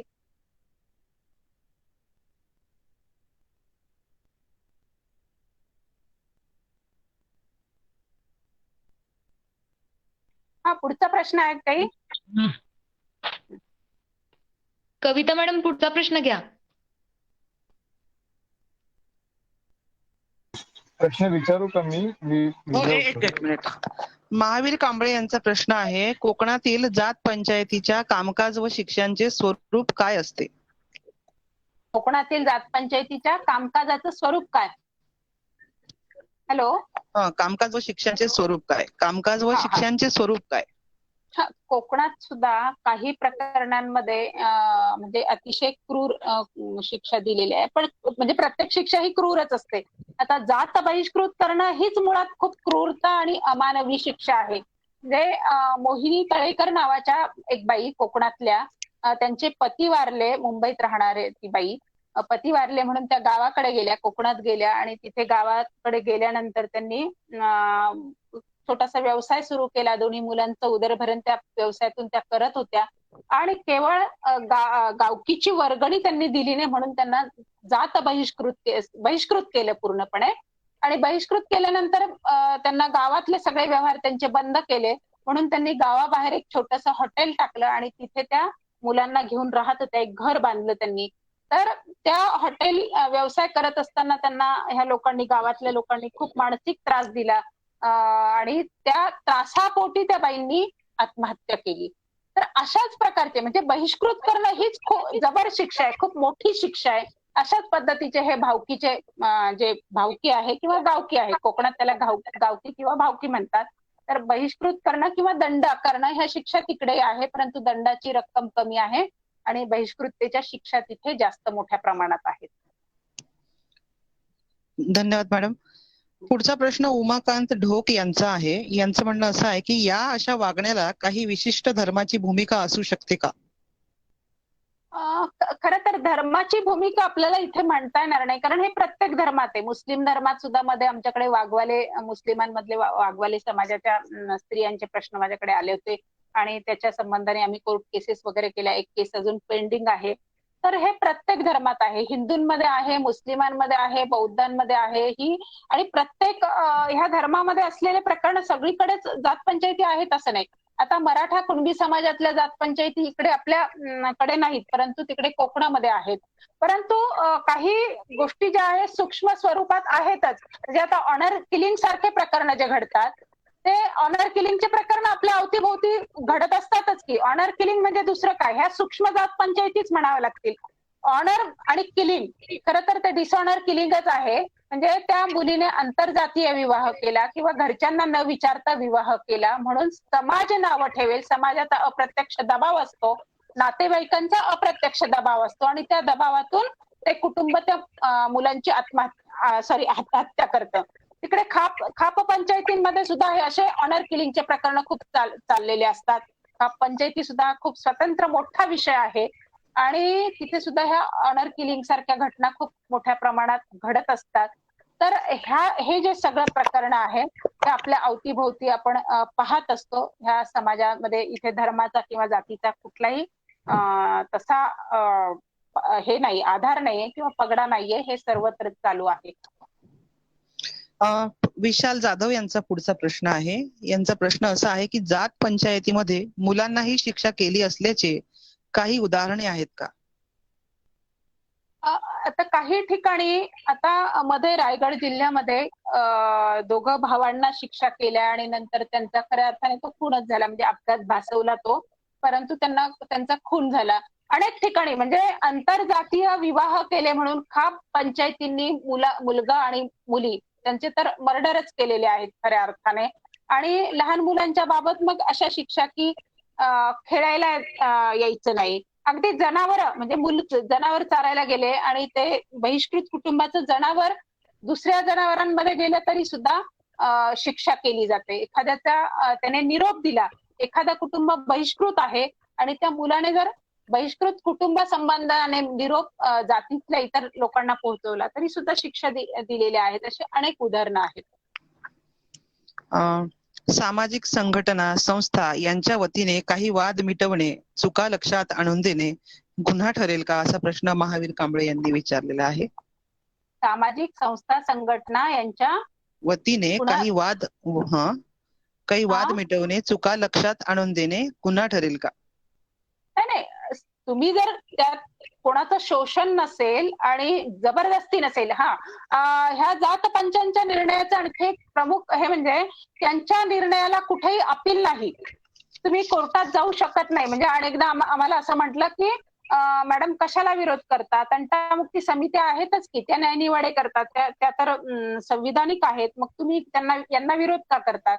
तर यांना विरोध करण्याचं कारण म्हणजे यांचे निर्णय एकतर खूप अघोरी असतात, क्रूर असतात आणि दुसरे म्हणजे ह्या निर्णयाच्या विरोधात तुम्ही कुठेही दाद मागू शकत नाही. जर तुम्ही त्या समाजाची धारणा करणाऱ्या, समाजाला पुढे नेणाऱ्या कृती जर तुम्ही एकत्र येऊन करत असाल तर त्याला विरोध कोणाचा असताच कामा नये. आता इथे नगरला आम्ही तिरुमली नंदीवाले समाजाची जात पंचायत महाराष्ट्र पातळीवर बरखास्त केली आणि ती जात पंचायत बरखास्त झाल्यानंतर महाराष्ट्रातल्या अनेक तरुण मुलं एकत्र केले आम्ही आणि त्यांचं समाज विकास मंडळ स्थापन केलं. त्या विकास मंडळाच्या माध्यमातून ते खूप चांगले उपक्रम करतायत. आता आम्ही एक लायब्ररी सुरू करणार आहोत त्या मुलांसाठी. नंतर आरोग्याच्या प्रश्नावर बोलतो, दारिद्र्याच्या प्रश्नावर किंवा त्यांचे छोटे छोटे कामं हे मुलं करून देतात आमच्या मदतीने. अशी जर कोणी चांगलं काम करत असेल तर त्याला विरोध नाही किंवा कायद्यानुसार तो गुन्हाही नाही. कायद्याच्या कक्षेत जे येणारे मी आता ज्या बाबी सांगितल्या त्याच फक्त गुन्हा ठरू शकतात. रत्नमाला देवरे यांचा पुढचा प्रश्न आहे. मॅडम, पारधी समाजामध्ये स्त्रीचे पावित्र्य तपासण्यासाठी उकळत्या तेलातील नाणे हात टाकून काढावे लागते, हे खरे आहे काय? हे खरे आहे का? हो, खरं आहे. हे आता नुकतंच एक प्रकरण घडलं, ती क्लिप खूप व्हायरल झाली ती की त्या स्त्रीच्या नवऱ्याने तिच्या चारित्र्यावर संशय घेतला. म्हणजे नवऱ्याचं आणि तिचं भांडण झालं म्हणून ती माहेरी निघाली आणि ती 2 दिवस आली नाही आणि तिच्या चारित्र्यावर संशय घेतला गेला आणि चारित्र्यावर संशय घेतल्या गेल्यामुळे त्याने तिला उकळत्या तेलात नाणं टाकून त्यातून ते नाणं काढायला सांगितलं आणि ती क्लिप खूप व्हायरल झाली. ती याच्यापूर्वी पण हे असे प्रकार घडलेले. हे काम जात पंचायतीच्या शोषणाच्या विरोधात जात पंचायतीला मूठमाती अभियान आम्ही सुरू केल्यानंतर बीड जिल्ह्यातलं एक प्रकरण असं समोर आलं होतं आणि त्या स्त्रीच्या भावाने ह्या नाणं काढण्याच्या कृतीला विरोध केला होता. हे जे पावित्र्य परीक्षेचे हे जे प्रकरण आहेत नाणं काढण्याचं प्रकरण असेल किंवा कंजरवाट समाजामध्ये त्या स्त्रीचं पावित्र्य तपासण्यासाठी त्या स्त्रीच्या मेल मेंबरच्या हातात जळता असा तापलेला लोखंडी गोळा देऊन त्याला 7 पावलं चालायला लावतात.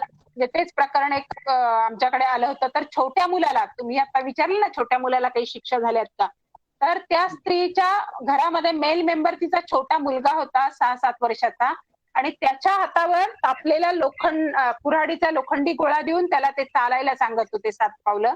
तर ह्या स्त्रीने त्याला नकार दिला आणि तिला बहिष्कृत केलं. म्हणजे ह्या एवढ्या छोट्या मुलाच्या हातात लोखंडी गोळा देणं, तापलेला लाल भुंद आणि त्याला चालायला सांगणं, की तर खऱ्या अर्थाने त्या स्त्रीला शिक्षा होतीच, परंतु त्या स्त्रीची अवहेलना होती, तिचा अपमान होता, परंतु त्या मुलाच्या दृष्टीने सुद्धा त्याचं खूप मोठं शोषण असणारी ही कृती होती.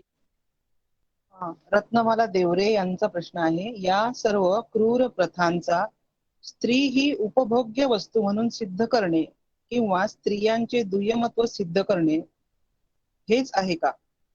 निश्चित याच्यात दुय्यमत्व आहे.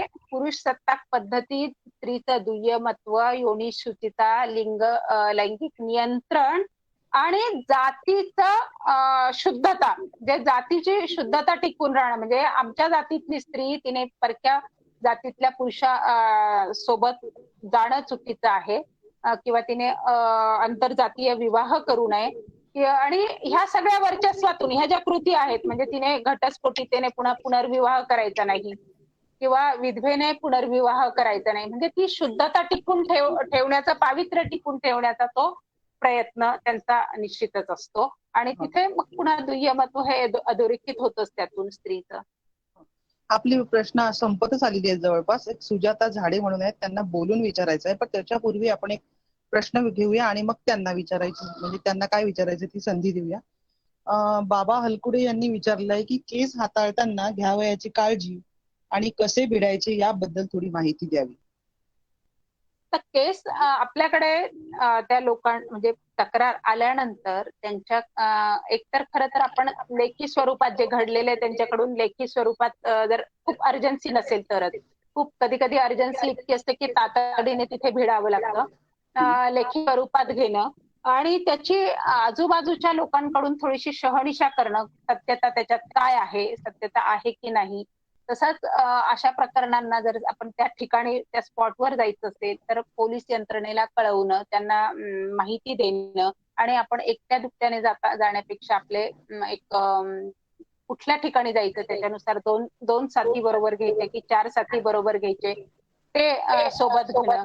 अशा ठिकाणी आपल्याला शक्य असेल तर रेकॉर्डिंग करणं, फोटो घेणं, ह्या सगळ्या गोष्टी आपण करायच्या असतात. तसंच केस दाखल करताना सुद्धा जे पीडित व्यक्तीवर झालेला अन्याय त्याच्याकडून खंडणी घेतली असेल तर ती खंडणी, त्याचे काही आणखी काही मारहाण झालेली असेल, काही हत्यारं वापरलेले असतील तर त्याचे पंचनामे करणं गरजेचं असतं आणि ह्या अशा सगळ्या गोष्टींची आपण काळजी घेणं गरजेचं आहे.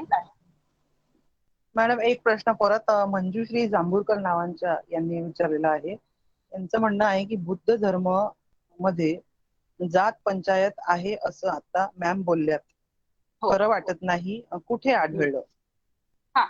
हे महाडला तिथे बौद्ध धर्म म्हणजे बाबासाहेब आंबेडकरांच्या तिथे स्मारक बांधण्यासाठी काही वर्गणी गोळा केली होती आणि त्यातल्या एकाने त्याचा हिशोब विचारला तर तिथे त्या समूहाने त्यांना जात बहिष्कृत केलं आणि त्याच्यानंतर आणखी 2-3 प्रकरणं त्याच भागातली समोर आली.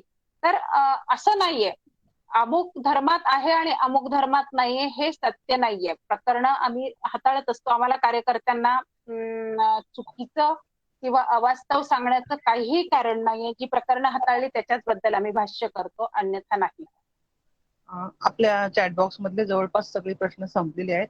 आता सुजाता झाडे यांना काय विचारायचे तर त्यांनी कृपया आपला माईक ऑन करावा आणि मॅडमला प्रश्न विचारावा.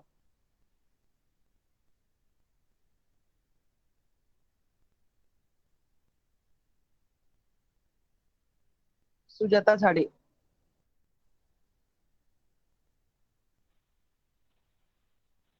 नसतील तर मग पुढची सूत्र मी तृप्ती मॅडम कडे देते. धन्यवाद मॅडम. धन्यवाद मॅडम.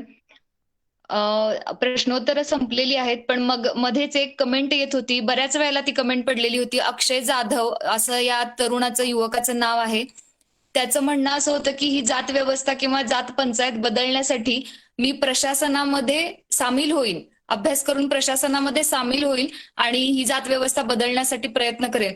खरं तर मॅडम या व्याख्यानमालेचं हे यशच म्हणावं लागेल की या तरुणांच्या मनामध्ये अशा प्रकारची संवेदनशीलता जागृत होतीये आणि ही प्रस्थापित व्यवस्था बदलण्यासाठी सनदशीर मार्गाने ते प्रयत्न करू इच्छित आहेत. म्हणजे हे व्याख्यानमालेचं खरोखर यश म्हणावं लागेल. यानंतर आहे आभाराचं सत्र. आजच्या सत्राचे आणि एकूणच 3 दिवसीय व्याख्यानमालेचे आभार व्यक्त करण्यासाठी मी लातूरच्या माननीय ललिता दरेकर मॅडम यांना आमंत्रित करते. ललिता दरेकर मॅडम. साथींनो, महाराष्ट्र अंधश्रद्धा निर्मूलन समितीच्या महिला सहभाग विभाग आणि सोशल मीडिया व्यवस्थापन यांच्या संयुक्त विद्यमाने आयोजित गुंपू हातामध्ये हात फुलू सारे एक साथ या व्याख्यानमालेच्या 3ऱ्या दिवशी कसा ग बाई जातीचा ह्यो किल्ला या विषयाअंतर्गत माननीय ॲडव्होकेट रंजनाताई गवांदे, कार्यवाह बुवाबाजी संघर्ष विभाग महाराष्ट्र अनिस यांनी जात पंचायतीची मनमानी हा विषय अतिशय विस्तृतपणे व सोप्या भाषेत मांडला, त्याबद्दल आपले खूप खूप आभार. धन्यवाद मॅडम. या विषयाचे सूत्रसंचालन माननीय डॉक्टर तृप्ती थोरात, महिला जिल्हा कार्यवाह सांगली यांनी नेटकेपणाने केले, त्याबद्दल त्यांचे आभार. माननीय कृष्णा चांदगुडे, जात पंचायतीला मूठ माती या अभियानाचे राज्य कार्यवाह यांनी कार्यक्रमाचे अतिशय मुद्देसूद व समर्पक प्रस्तावित केले, त्याबद्दल त्यांचे आभार. वक्त्यांचा सुयोग्य परिचय व स्वागत जिल्हा महिला कार्यवाह रायगड माननीय सुप्रिया जेधे यांनी करून दिला, त्याबद्दल त्यांचेही आभार. उपस्थितांचे प्रश्न नेमकेपणाने विचारण्याची जबाबदारी माननीय कविता राठोड वर्धा यांनी कुशलतेने पार पाडली, त्यांचेही आभार. व्याख्यानमालेच्या प्रचार व प्रसारासाठी सोशल मीडिया व्यवस्थापन विभागाचे कार्यवाह अवधूत कांबळे, सहकार्यवाह सुयश तोष्णीवाल, राज्य सरचिटणीस माननीय नितीन कुमार राऊत, राज्य प्रधान सचिव माननीय नंदकिशोर तळाशिलकर, माननीय माधव बावगे सर यांनी मोलाचे सहकार्य केलं, त्याबद्दल त्यांचे आभार. कार्यक्रमासंदर्भातील इमेज, पोस्टर व व्हिडिओ तयार करण्यासाठी जबाबदारी घेणारे नंदुरबार जिल्ह्याचे प्रधान सचिव माननीय कीर्तिवर्धन तावडे सर, जिल्हा प्रशिक्षण विभागाचे कार्यवाह हंसराज महाले सर, तसेच वृत्तपत्रीय लेखनाची जबाबदारी घेणारे राज्य सरचिटणीस ठकसेन गोराणे सर, या सर्वांचे खूप खूप आभार. आणि शेवटी महत्वाचे म्हणजे आपण सर्वजण वेळ काढून हा कार्यक्रम ऐकण्यासाठी उपस्थित राहिलात, त्याबद्दल आपले सर्वांचे खूप खूप आभार. विवेकाचा आवाज बुलंद करूया.